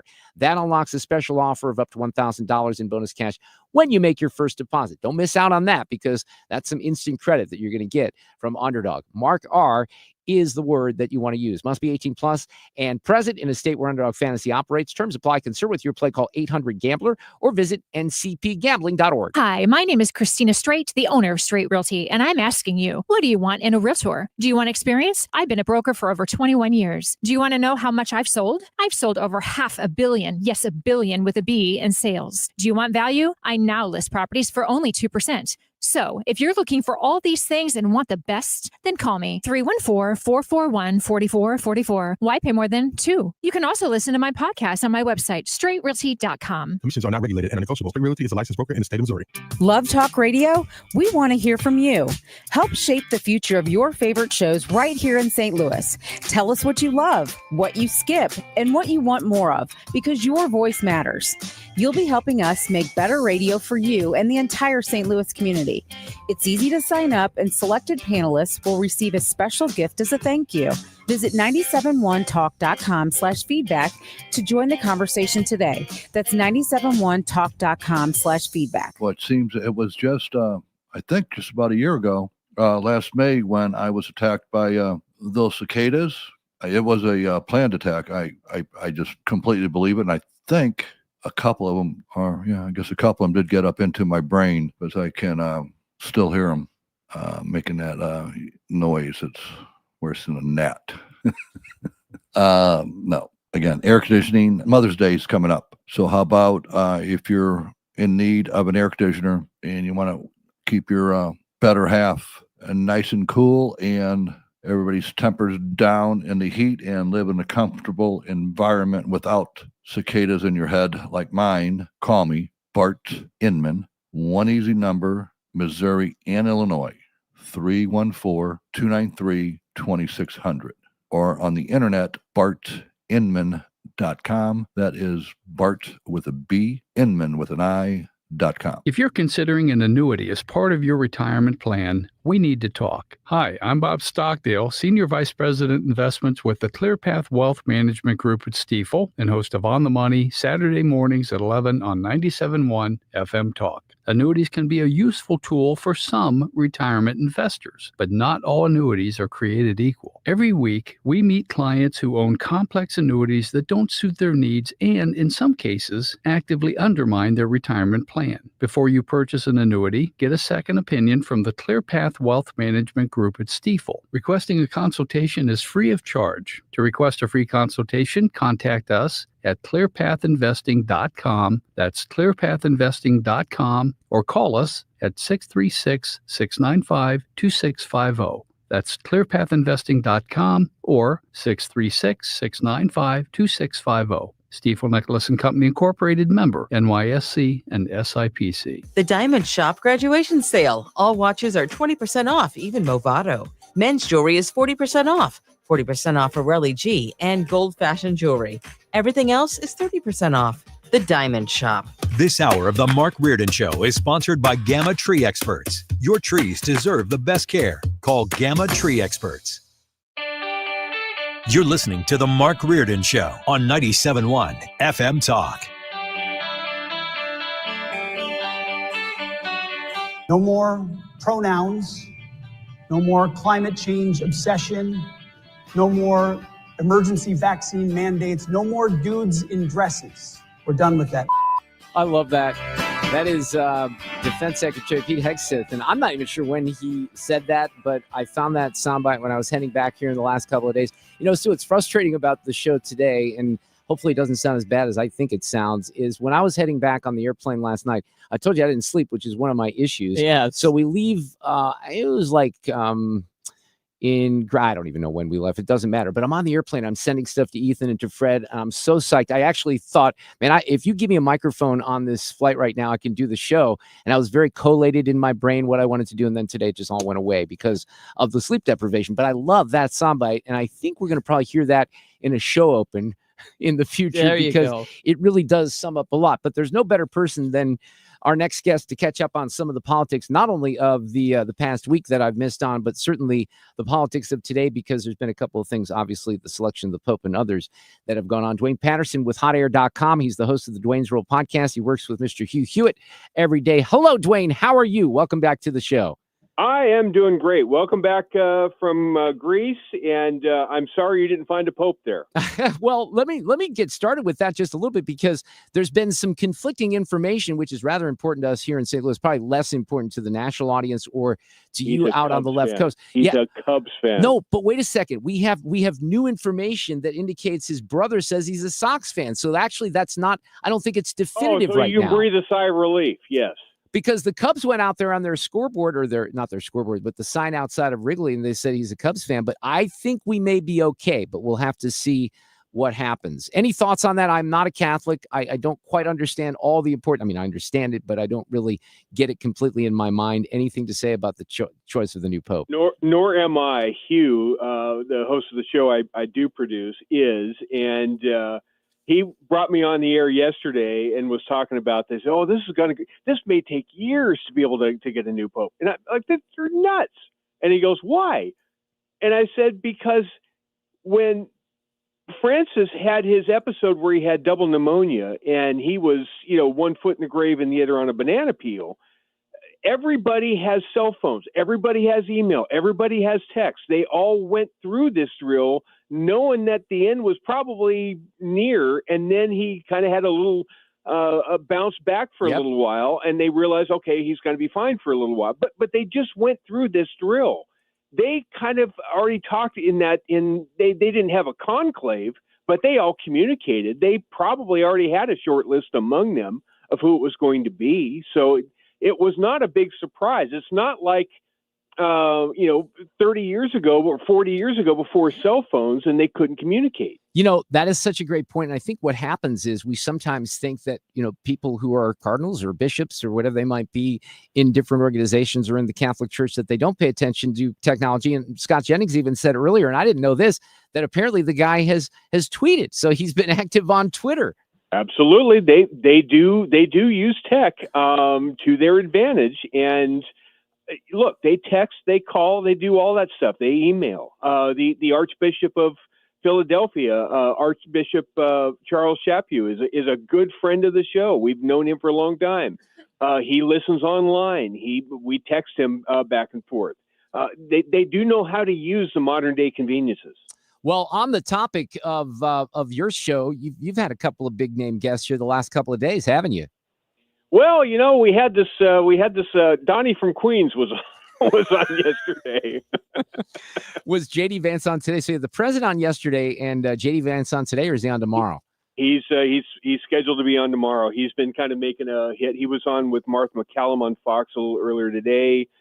We have him scheduled to be on tomorrow. Knock on wood, that all goes well. That would be the first show in North America that I know of, a radio show that has had both the sitting president and the sitting vice president on in the same week. Take that, Fred. Yeah, I know. I love that. Well, Fred's been very, very busy today because of everything with the Pope. He also serves as the religion editor on our sister station, KMOX. And Sue, he told us he's going to be here like all night, right? Yeah, that's what he said. I thought that was excessive. But here's the thing. They want him all over. CBS, Right. He's great for that. Yeah, he's doing some of the network stuff as well. Well, okay. If you're going to buy that, sure.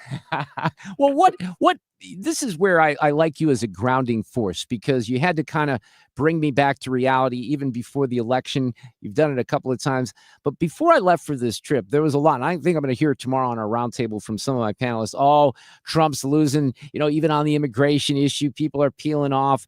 Yada, yada, yada. There's nothing that's going well. Well, that's not necessarily a representation of reality or even close. But Duane, I'll tell you, when I was watching some of the international coverage on the English language stations that I could find over there, whether it was BBC World, they had a couple others, there was nothing that even resembled an ounce of reality of what's really happening in this country. You get this impression not only from what they did over there, but even in the legacy media here, that everyone's jumped off the Trump ship, even if you voted for him because you thought you wanted some change. Nobody supports him anymore. He's got the worst polling numbers ever in history. But haven't we gone down this path with the legacy media being wrong and wrong and wrong and lying and lying and lying before?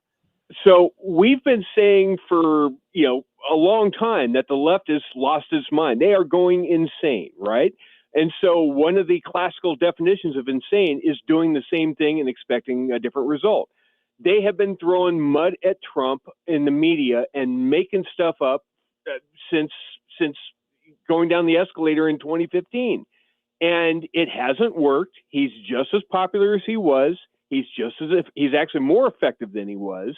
And so what are they doing? They're just throwing more mud up against the wall, expecting that somewhere along the way, something is going to stick. Last night on MSNBC, not to completely hog the time here, last night on MSNBC, Jen Psaki, former press secretary for Joe Biden, does this monologue and says, what's Donald Trump done? He calls himself a deal maker. He hasn't done anything. He hasn't made any deals, not one. He hasn't done a darn thing. That was last night. This morning, he completely upends everything with the UK, and it's a magnificent deal. If you actually look at the details of it, there's lots of good stuff in it, and it looks like a pretty equitable deal. I saw people on CNBC saying that Biden for 4 years tried to renegotiate with the UK, and they wouldn't have any of it. So the first one comes along, and then on MSNBC this morning, after Jen Psaki says nothing, he hasn't done a darn thing, the deal comes out.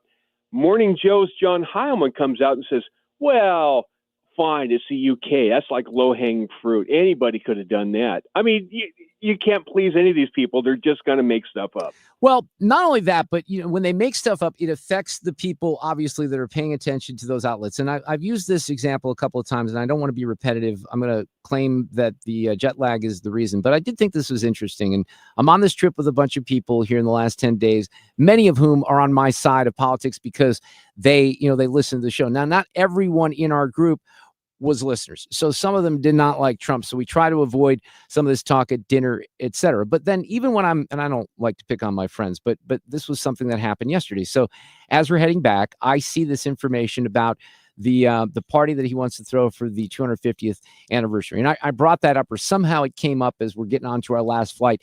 And somebody says, oh, you mean on his birthday? So the focus becomes completely on his birthday, as if the interpretation is, oh, yeah, see what Trump did? He wanted to make sure that he's celebrating his own birthday, like they're manufacturing the day in history when the Army actually was developed, or the day in history when we signed, whatever. It's just unbelievable because they're so anti-Trump and so consumed, they can't see straight, and they don't really want to know any of the real information. They just have no desire.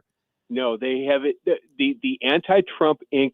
force out there, whether it's elected Democrats, media, or never Trumpers, are all part of the same group when it comes to anti-Trump Inc. They have so put themselves out on that limb, and they don't care if the rest of the tree burns down. They have left themselves no ground to be able to kind of rejoin the rest of the world. They're so emotionally invested in that narrative that you just can't talk them out of it. They've just it has just snapped a whole bunch of people. It's unfortunate, but again, does that mean the president does everything that we like every day? Of course not. There's things that he says and does all the time that I just kind of wince a little bit at. But as far as his track record, you know what? As far as these tariffs, he put us in a position to be able to kind of force the UK, the first of many that I'm hearing is coming, to renegotiate a trade deal that seems a lot more equitable to U.S. interests. And why wouldn't we want that? Why wouldn't we celebrate that? Where are we currently? And this is just a legitimate question because I've been out of the loop and I don't know where we are, but where are we on our friend Abrego Garcia? Is that something that's still being discussed, or have they been thoroughly humiliated with all the information that's come out that they're backing off on that on the other side? Well, basically everybody except one has given up on this. Chris Van Hollen was in a Senate hearing yesterday and is still going down that road, still making the claim that the government never made the case that he's a member of MS-13, which is just factually untrue. It's just nonsense.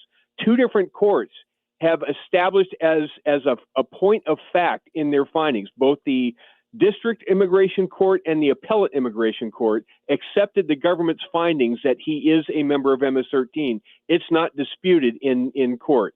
So Chris Van Hollen's just lying about that. He's just not telling the truth. But He says, "Oh, I'm not here to defend the guy's actions. I'm not a character reference for it. I just want my due process." That's his claim to make. Everybody else in the Democratic Party has done the Monty Python Holy Grail. Run away! Run away! You had Pramila Jayapal on MSNBC earlier this week while you were in Greece. And she was one of these people saying, bring them back. She wanted to go on a Codel to El Salvador and grandstand and all this stuff. And so an MSNBC anchor asked her about, how we're starting to hear mixed messaging from the Democrats on Abrego Garcia. They don't seem as fervent as they once were. What's going on? And Pramila Jayapal says, well, the Democratic Party is here to talk about the working families. We're here to talk about how to do a better living wage. And she's going back to every talking point the Democrats talked about, except illegal immigration. The party has now seen the polling on this. It's horrific for them, and they're running away. Well, everybody except Van Hollen. If you took, and this is another one of those things where if you took Trump out of the mix, and I'm not in any way, shape, or form arguing that the Constitution should not be followed. All right, just to be clear.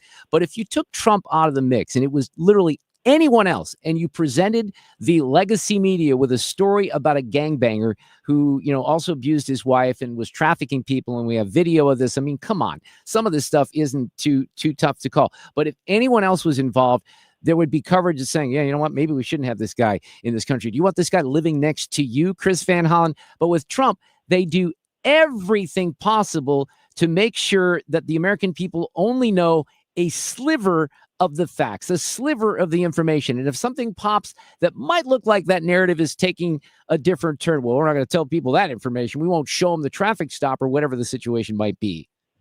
There wouldn't even be any coverage because it wouldn't even be controversial if a different person did it. Good Joe point. Biden did deport some people that were violent. Barack Obama deported illegal aliens that had criminal records by the millions. And media doesn't want to talk about that. Yeah. So I don't even know how you change some of this because they're not going to change. And, the coverage is still going to be imbalanced. They're going to continue to go against Trump. How did he do? Here's a legit question because I didn't see the whole interview. I saw clips. How do you think Trump did with Kristen Welker? Because he was on Meet the Press, wasn't he? He was on Meet the Press, and every question. My column in Hot Air earlier this week was kind of a fun one. It highlighted Clint Eastwood singing "Accentuate the Positive" from Midnight in the Garden of Good and Evil from 1997. Yes, he actually did sing in that. It was actually kind of a fun cover. But whenever Kristen Welker would pose a question, it was always, well, you're failing on this. Everybody thinks you suck on that. Everybody thinks that this is wrong. And Trump finally said, every question you ask is negative. You can't find one positive thing going on like this, and he starts going down the list of all the good things that are happening.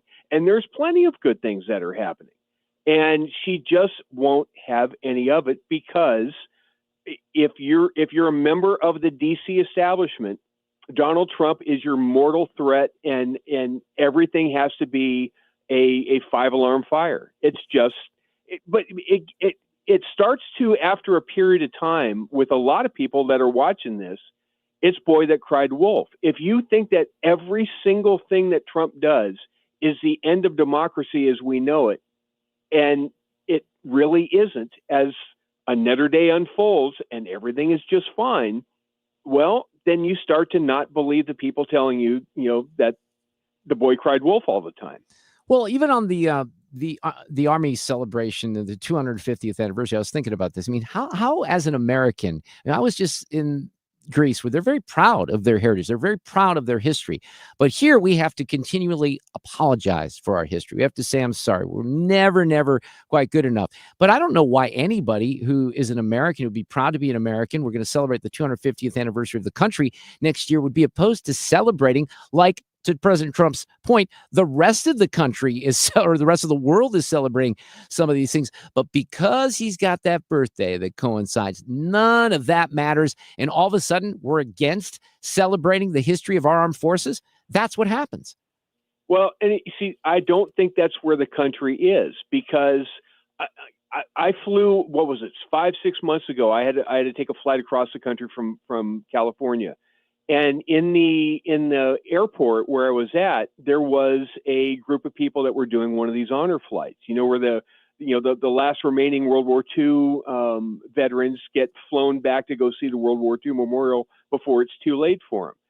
And whenever you see one of these, you can always see these viral videos that are online of all these vets and all these people, and people stand up and applaud for them, because we do love what the military does. We respect the hell out of the military here.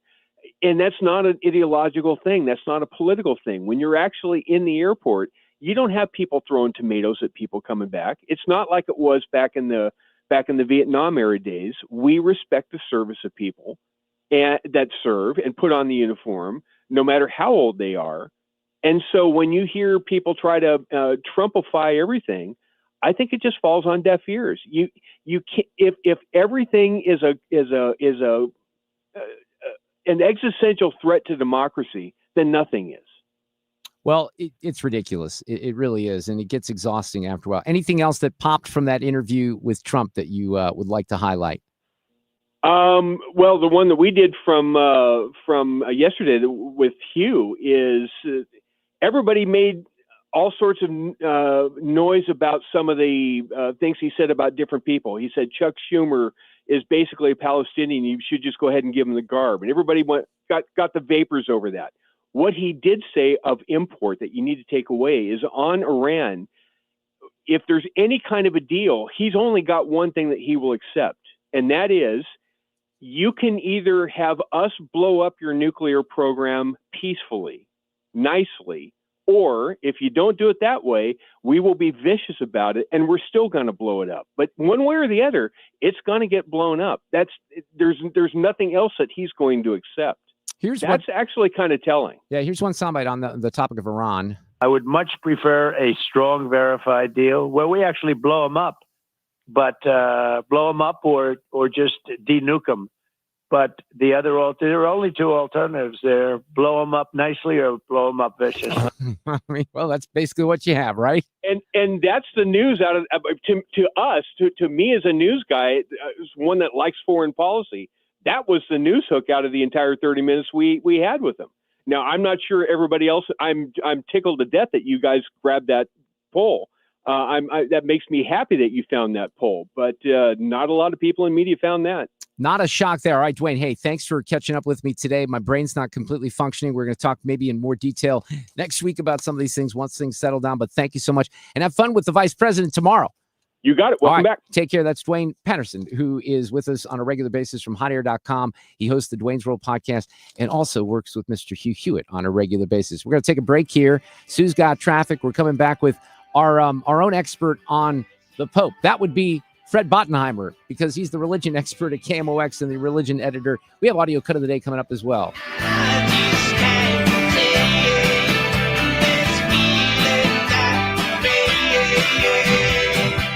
Traffic from the 97.1 FM Talk Traffic Center. Accident southbound 170 at Del Mar, and they are blocking the right lane. Of course, some volume behind that, but westbound 70, just some moderate volume at Jennings Station Road, and a little in pockets from O'Fallon out through Wentzville. 6440, that's a slow go. It's Kings Highway out through McCausland. Eastbound is slowing on either side of 170. We've got an accident reported eastbound near Lindbergh, but only moderate volume behind that. There was an accident westbound near Boone's Crossing, causing a delay. Eastbound traffic on 64, a little bit slow coming off the Boone Bridge. And then westbound is pretty slow, Highway N out through the 70 split. We still have a jam if you are eastbound 70 approaching Warrenton to a point just east of there. And downtown, if you're headed into Illinois, no delays there, but 44 westbound is slowing in front of the Arch Grounds. 55 is pretty slow headed for Bates, and southbound 141 tonight is slow, especially, of course, headed for 44, but also between Gravois and Highway 21. We even have some moderate volume eastbound on the JB Bridge. I'm Sue Thomas. That's Traffic 97.1 FM Talk. Sue, you better than anyone. You're familiar with my bitching about the road project in Oh, my yeah. neighborhood, Hillsborough. So when I was leaving, 10 days ago, that road was supposed to be closed, but it was still open. Remember, I was telling you that the barricades were down. Well, the barricades are back up, and now they're threatening. So there is new information out there. I don't know if that affects 141, but certainly there's some changes. Doesn't help. Yeah, it doesn't help. You're right. Let's talk about the Missouri Athletic Club. And one thing I want to remind you, if you are a member in particular, bring some friends to the downtown location. Maybe have some adult beverages or a bite to eat before you go to a Cardinals game. I haven't even mentioned the Cardinals. How awesome is that? To give us hope, when I leave, I think they're 5 games under 500. They are on a winning streak. Now, mind you, they're not being the best teams, but who cares? They're at 500 right now. You can always go to the downtown location, the downtown clubhouse of the MAC. They run shuttles to the stadium. I know the Blues, unfortunately, were eliminated, so you can't do that until next season. But if you want to go down to the soccer stadium, they'll take great care of you. I always like to focus on some of the great philanthropic work that happens at the MAC with the children's charities. We always pick some here in St. Louis to focus in on and really make a difference in the community, knowing, and certainly this is something that fits with my philosophy, that government can't solve all these problems. You have very, very generous members of the MAC, people who care about our region and our community that do a lot to make things better and to move forward here in St. Louis. And you can always find out more at mac-stl.org for the Missouri Athletic Club. Guys, it's time to take charge of your health with my friends at Victory Men's Health. Mark Cox here. I already love what they do at Victory. They do hormone optimization, sexual health, weight loss, even vitamin deficiencies. Now they're offering specialty cardiovascular testing and even early detection cancer screening. Visit them at one of their 4 great locations, now in Sunset Hills, Town and Country, O'Fallon, Missouri, and O'Fallon, Illinois. Tell them Mark Cox sent you. Go to victorymenshealth.com. Cardinals fans, there are more ways this season to watch your Cardinals on FanDuel Sports Network. For the first time, you can subscribe directly to FanDuel Sports Network and stream the Cardinals without blackouts. Monthly, seasonal, and annual packages available. Also new this season, you can stream FanDuel Sports Network through Amazon Prime Video with an add-on subscription. As always, you can watch FanDuel Sports Network through TV providers including DirecTV, Spectrum, Xfinity, Fubo, and more. Visit Cardinals.com/TV to learn more. Mizzou football is here to stay. After an undefeated home season and a second straight 10-win year, the Tigers are looking for more in 2025. Eli and the boys have done it again. With a top 10 transfer portal class and a strong home schedule highlighted by Kansas, Alabama, South Carolina, and Texas A&M, you don't want to miss out. Get your spot in line by joining the season ticket waitlist at mutigers.com/FB waitlist. MIZ.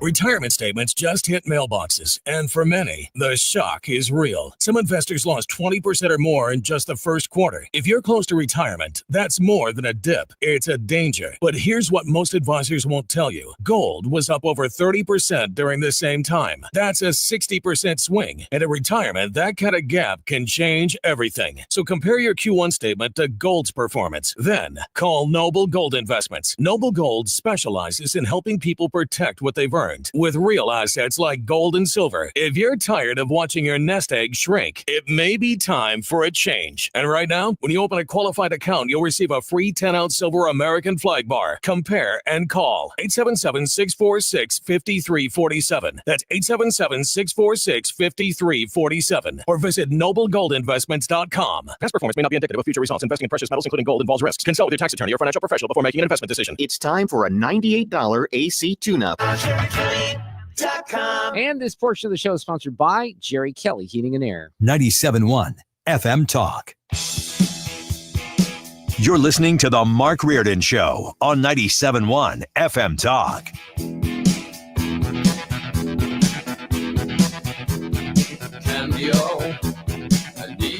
Well, this happened earlier today. We were looking at black smoke yesterday, not today. Habemus papam. Eminentissimum, ac reverendissimum Dominum, Dominum Robertum Franciscum, Sancte Romane Ecclesiae, Cardinalem Prevost. Well, luckily Fred's here to translate all that and explain what happened because he's an expert on all this. Wow. He's been the religion. Well, you are. I mean, you've been the religion editor at KMOX for like 45 years now, and you've been all on top of this story. You're contributing to some of the network coverage at CBS. We did talk about some of this at the beginning of the show. My first question would be, do we have a definitive answer? Because we've had conflicting information on whether he's a Cubs or a Sox fan. And I think we do, and I think you may have brought it up. He spent a year in St. Louis in the 70s, and he was at a parish, the old Immaculate Conception Parish, that's near the old Incarnate Hospital on South Grand. Wow. Oh, wow. He was there for a year. It was before becoming a priest. I think he was taking his orders, or right before that. So it was an Augustinian order that took over the parish when it was no longer the old Immaculate Conception. And we found a parishioner then, Stephen Baker, who said, oh, yeah, I knew him. We called him Father Bob, or just Bob, and we'd go out for drinks, and we'd talk a lot of baseball. He loved baseball. He was an avid White Sox fan. Well, his brother said that as well. Yeah. Okay. I think we're safe in saying he was a White Sox fan. Fred, I feel so much better. You have no idea. I was very, very concerned, and I'm guessing a lot of Catholics. I'm not Catholic, but I think a lot of Catholics might have been concerned here in St. Louis. But what do we know at this point? First of all, the process, you indicated this earlier, it didn't really take any longer or maybe even any shorter than the past two selections. This fell right where everyone thought it might, or everyone, the Catholic Church hoped it would last a short time. 2 days, four votes.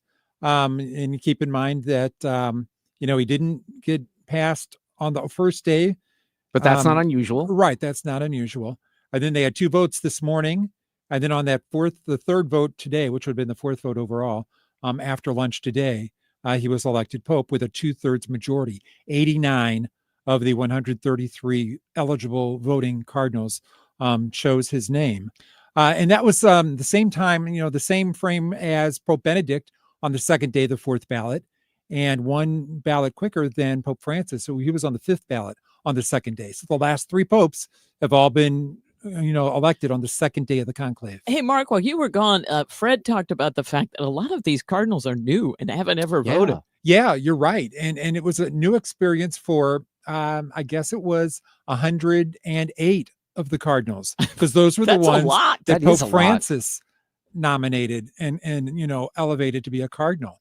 And this time we had cardinals from 70 different countries represented in the conclave.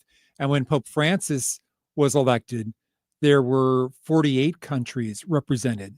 So Pope Francis added 22 more countries that had never had popes before. So a lot of these people were younger, newer. Some didn't speak Italian, which is the common language of the Vatican. So there may have been some communication problem. Not all of them were liberal. Some were from some of the most conservative areas of Africa and that sort of thing. So it was just a very diversified and largest conclave ever. They've never had a conclave with 133 eligible cardinals, 10 from the United States. Yeah. Would it be, is it too, because you got to be careful with this stuff, just assuming things, but can you make an assumption that because of the number of cardinals that Pope Benedict appointed, that this is someone that he would really be happy with replacing him, or is that just Pope impossible Francis? to say? Yeah, I'm sorry, Pope Francis. I would think Pope Francis would be happy because he did appoint him and brought him back to the Vatican in 2023 and appointed him as a cardinal. It gave him one of the most important jobs at the Vatican. He was in charge of the office that vets all the new bishops. So any appointment, if you want to be elevated, would go through him, and he would sign off on it before we would pass it on to Pope Francis.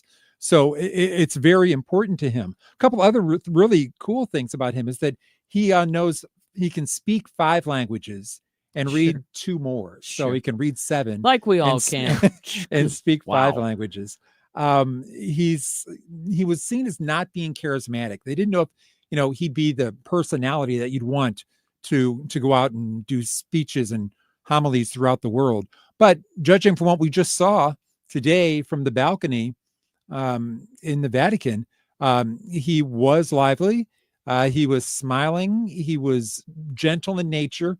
He was not shocked or didn't look out of the moment at all. It seemed like he could handle it really well. Another interesting thing to see is that he wore the garments that he wore were a bit more regal than what Pope Francis wore. Really? Pope Benedict wore lots of red, lots of the old magisterial sort of things of a pope.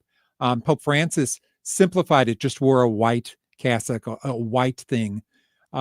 This Pope came out in more of the red robes, that sort of thing. But he went to Villanova University. Yeah, he was Villanova. a mathematician, right? That's yeah, what he isn't majored that in? something? That's good, That's though. right. Logic is good. Well, that's not a bad idea, right? Yeah. He went to high school and grade school in Chicago. Like I said, grew up on the South Side. Was But an he altar did. boy. Let's circle back to here. He spent how long here in St. About Louis? a year, I Okay. think is what it was, in the 70s. And, we're starting to hear from people that remember him as Father Bob at a very young age. Go ahead. No, you should go I ahead. was going to say, once they do this, right? Once the smoke comes up, is he immediately made Pope and they do the ceremony? So here's the thing. He's elected Pope. The votes are counted, and he's, they see he's got 2/3 majority. The senior dean, who's inside the Vatican, inside the Sistine Chapel, pulls him aside and says, "Do you accept this honor?" Mm-hmm. And, inevitably they say yes. Has anyone ever said no? In 1215, Okay. I think, there was a Pope. 1215. There was a chosen Pope who ran out of the room and hid until they elected a new Pope. Wowza. Okay. Yeah, no kidding. Yeah, isn't that something? So, but yeah, he says yes. And then, they fit him for his robes. They had 3 robes there. You could choose the size that fits you, small, medium, or large. And then each cardinal of the 133 cardinals come up and congratulate him and swear their allegiance to him. They take selfies. I mean, I think that's a certainly given. I would if I were. That's right. And then he goes into the room of tears, where it's a private room where all new popes go, and it gives them a chance to release their emotions, because they've just been handed a very weighty job that's a life term, kind of like a Supreme Court justice. It's a life term. So he goes into that, and then eventually they make their way back to the balcony.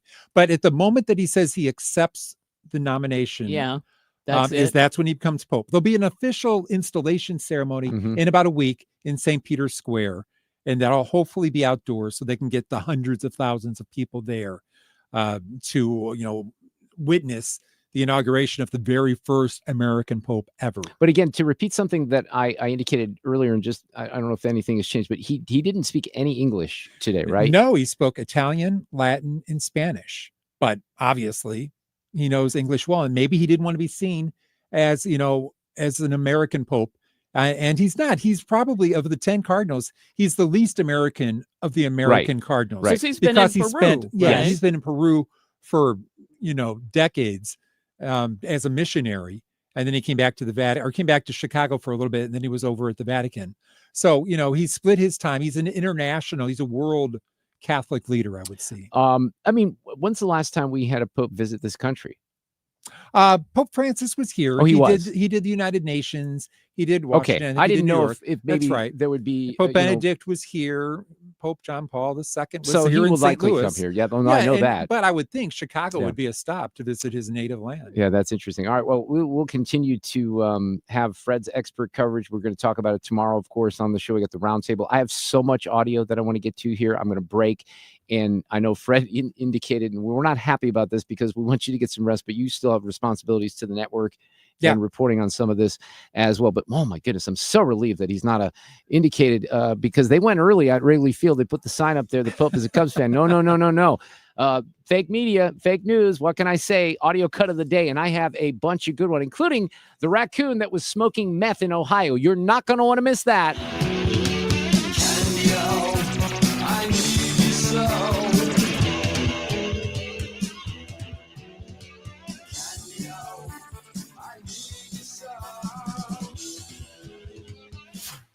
From the 97.1 FM Talk Traffic Center. We look pretty good on westbound 70 out of downtown. 64, though, there was an earlier accident. They've just cleared it. It was at Boone's Crossing, so things are unwinding through there. In the city, it's some moderate volume at Clayton Skinker and a little bit out at Highway N.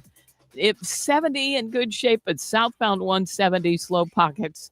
And that's mainly from Olive down through 64. We've got southbound 141 really slow at 44 and a lot of volume. Southbound 141 between Gravois and 21, but it's looking better. Southbound 55, most of that volume is just in the construction zone, headed down toward Bates. We look great on the bridges downtown. I'm Sue Thomas, and that's traffic on 97.1 FM Talk. Mark Join me, Annie Fry, and Mark Reardon, along with Thomas Helbig and Bob Kershaw of the Retirement Advisory Group for the next Protecting Your Retirement educational event. It's Tuesday, May 20th at the Frontenac Hilton at 6:30. Here are Bob and Thomas with more. Are you nearing retirement or already retired and worried about the market volatility and losses at this stage in your life? Would you like to learn why linking to the market is much safer than owning the market? Would you like to learn how to automatically lock in your market gains every year without having to sell? Did you also know if you're 59 and a half or older, you can roll over your company retirement plan tax-free to protect your nest egg from any future losses? You'll get all the answers and more. If you're 59 and a half or older, you cannot afford to miss this event. Protect your retirement nest egg and join the official financial advisors of my show, Thomas Helbig and Bob Kershaw, at the Frontenac Hilton on Tuesday, May 20th at 6:30 p.m. Go to retirementkey.com. That's retirementkey.com. One of the things with running is I want to enjoy the run, but I never made it very far because the arches in my feet just killed me. So when I got to the end of my rope and I said, I have to do something to get rid of the pain, and a couple people recommended the Good Feet store to me. I loved how I could go in and get a free personalized arch support fitting. They put that time, that work, that effort into helping you find the right arch supports. And you can walk around this store with these in your shoes and try them out before you purchase them. So after I got my arch supports, the arches on my feet stopped hurting and the pain instantly, literally instantly went away. So if you have pain, go. Find a Good Feet store and go. There is an answer. Find the simple solution that will get rid of your pain. I'm Rondi, and that's my Good Feet story. See how Good Feet arch supports work for you before you buy with a free fitting and test walk at the Good Feet store. Visit one of our 2 locations, Creve Coeur and Shiloh, Illinois, and at goodfeet.com. Many of you know that my inspiration for becoming an accident attorney was my brother Tim, who was rendered a quadriplegic at age 18. I didn't know what a personal injury lawyer was or what they did, but I soon did. Tim was treated terribly by the insurance company, and I became enraged. It was a constant delay and deny. I'm John Morgan of Morgan & Morgan. Tim later worked with me for 27 years. Last year, my hero died at age 65. You can see my eulogy for him by visiting mybrothertim.com. He was one hell of a man. Because of Tim, together we built the largest injury firm in the world. And our clients are treated the way I would want my family to be treated. At Morgan & Morgan, nobody is a nobody and everybody is a somebody. If you need our help, visit forthepeople.com on your phone or computer. See you soon, Tim. Morgan & Morgan, forthepeople.com.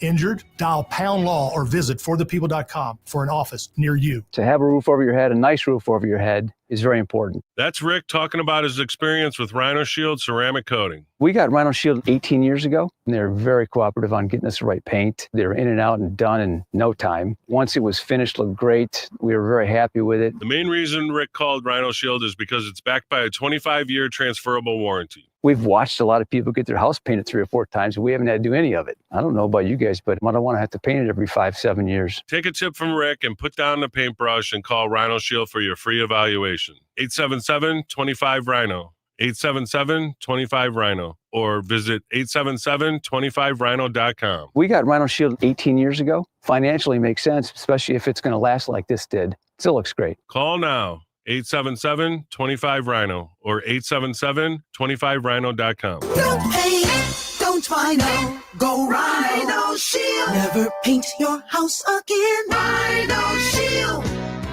The Mark Cox Morning Show. The gravity of the decision these Cardinals will make, it's the greatest decision most will make in their entire lives. The Mark Cox Morning Show, weekdays from 5 to 9, right here on 97.1 FM Talk.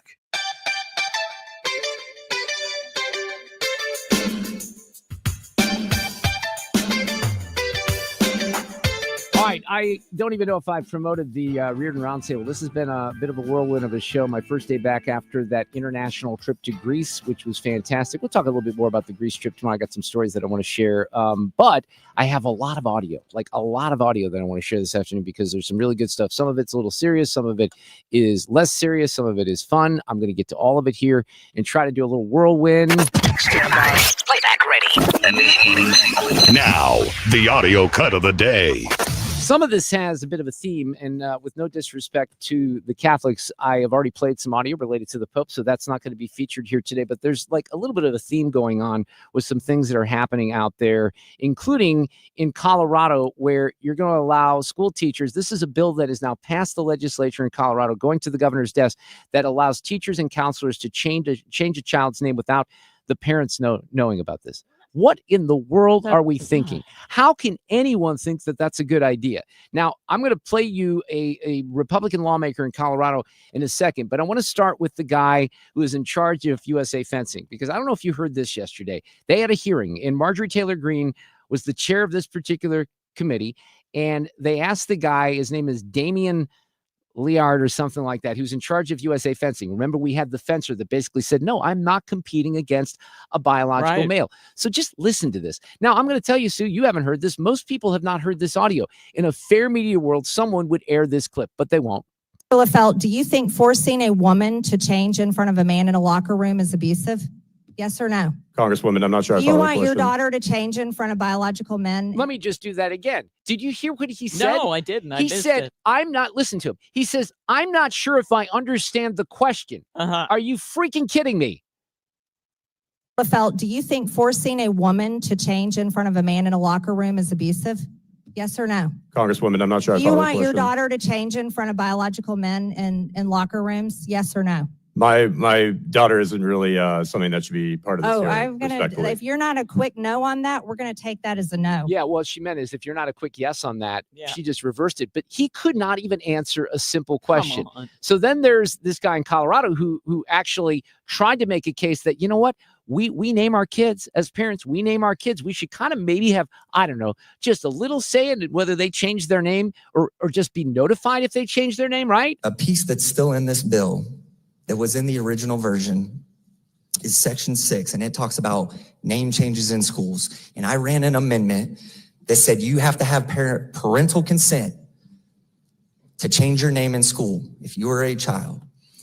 And that amendment was defeated. Now, let me be clear to the members in here. In my family, names have a meaning. There's a tradition there. I named my children. Who are any of you to tell me that my child can go to school and change their name without my even knowledge? Who are any of you to say that? I gave them their names. I was there when they were born. I was there when they said their first words and took their first steps. I was there on their first day of school, and I will be there on their last day of school. And I will be there when they have children of their own and they name their children. And God willing, my children will be by my side as I lay on my deathbed and take my last breaths on this earth. How can this is a serious question. How can any sane person think that that's okay to allow a kid who is probably, and we know this now, in severe mental distress to change their name at school and hide that from their parents? Yeah, it's a red flag. It's ridiculous. Not a single person in this room will be. Stop putting yourselves, the government, between us parents and our children. We are sick and tired of it. It's not about hating trans people. It's not about any of that. It's about putting yourselves in between us and our kids. We are sick and tired of it. And that's why we have fought this bill.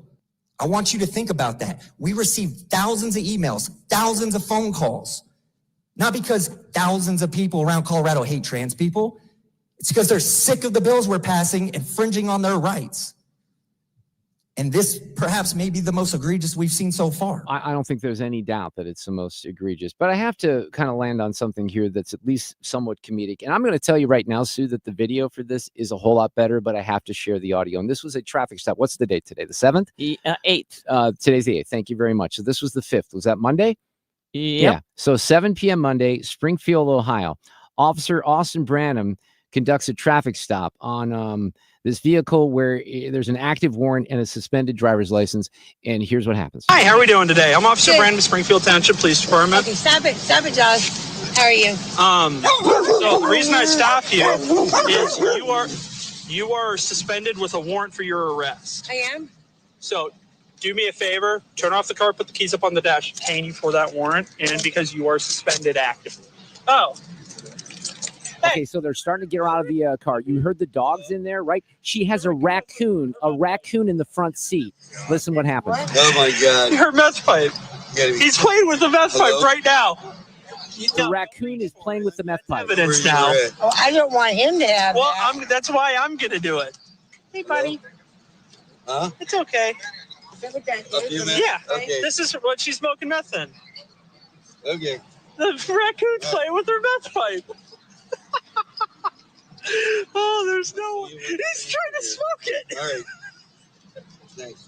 Sue is wincing right now. The raccoon put the meth pipe in his mouth in the front seat of the car. They have it on video. She was charged with a bulk amount of methamphetamine, crack cocaine, 3 used glass meth pipes, and they don't know if the raccoon was legal either. We'll see you tomorrow on the Roundtable at 3.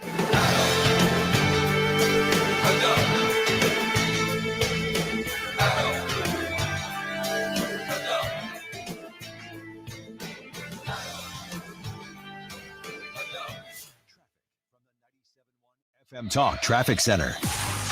On the roads, we are improving. And if you are eastbound on 6440, it's a little slow at the inner belt, but westbound has thinned out. It's a little bit of moderate volume out of Boone's Crossing, and then it opens up. 70 looks great. Just some moderate volume at Wentzville. We still have a delay eastbound 70 east of Warrenton. And southbound 55 still a little bit slow in the construction zone. And that's just as you head down toward Bates. 270 southbound looks great, and no delays headed into Illinois.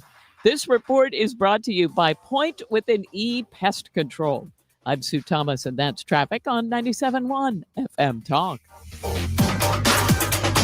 Point Pest Spray for mosquitoes. How can something that tiny interrupt your outside gatherings? Have Point Pest Control spray today so your next outside gathering is mosquito-free. 636-798-0023. Mention Annie to save an additional 10%. PointPestControl.com. Experience the Beatles anew as the St. Louis Symphony Orchestra presents Revolution, the music of the Beatles. The SLSO joins top vocalists and musicians to perform sweeping orchestral arrangements of more than 25 of the Beatles' top hits, like Here Comes the Sun, Hey Jude, and Let It Be. Revolution, the music of the Beatles, with the St. Louis Symphony Orchestra, features stunning video, animation, and hundreds of unseen photos, bringing the band's enduring legacy to life. Saturday, May 17th at Steeple Theater.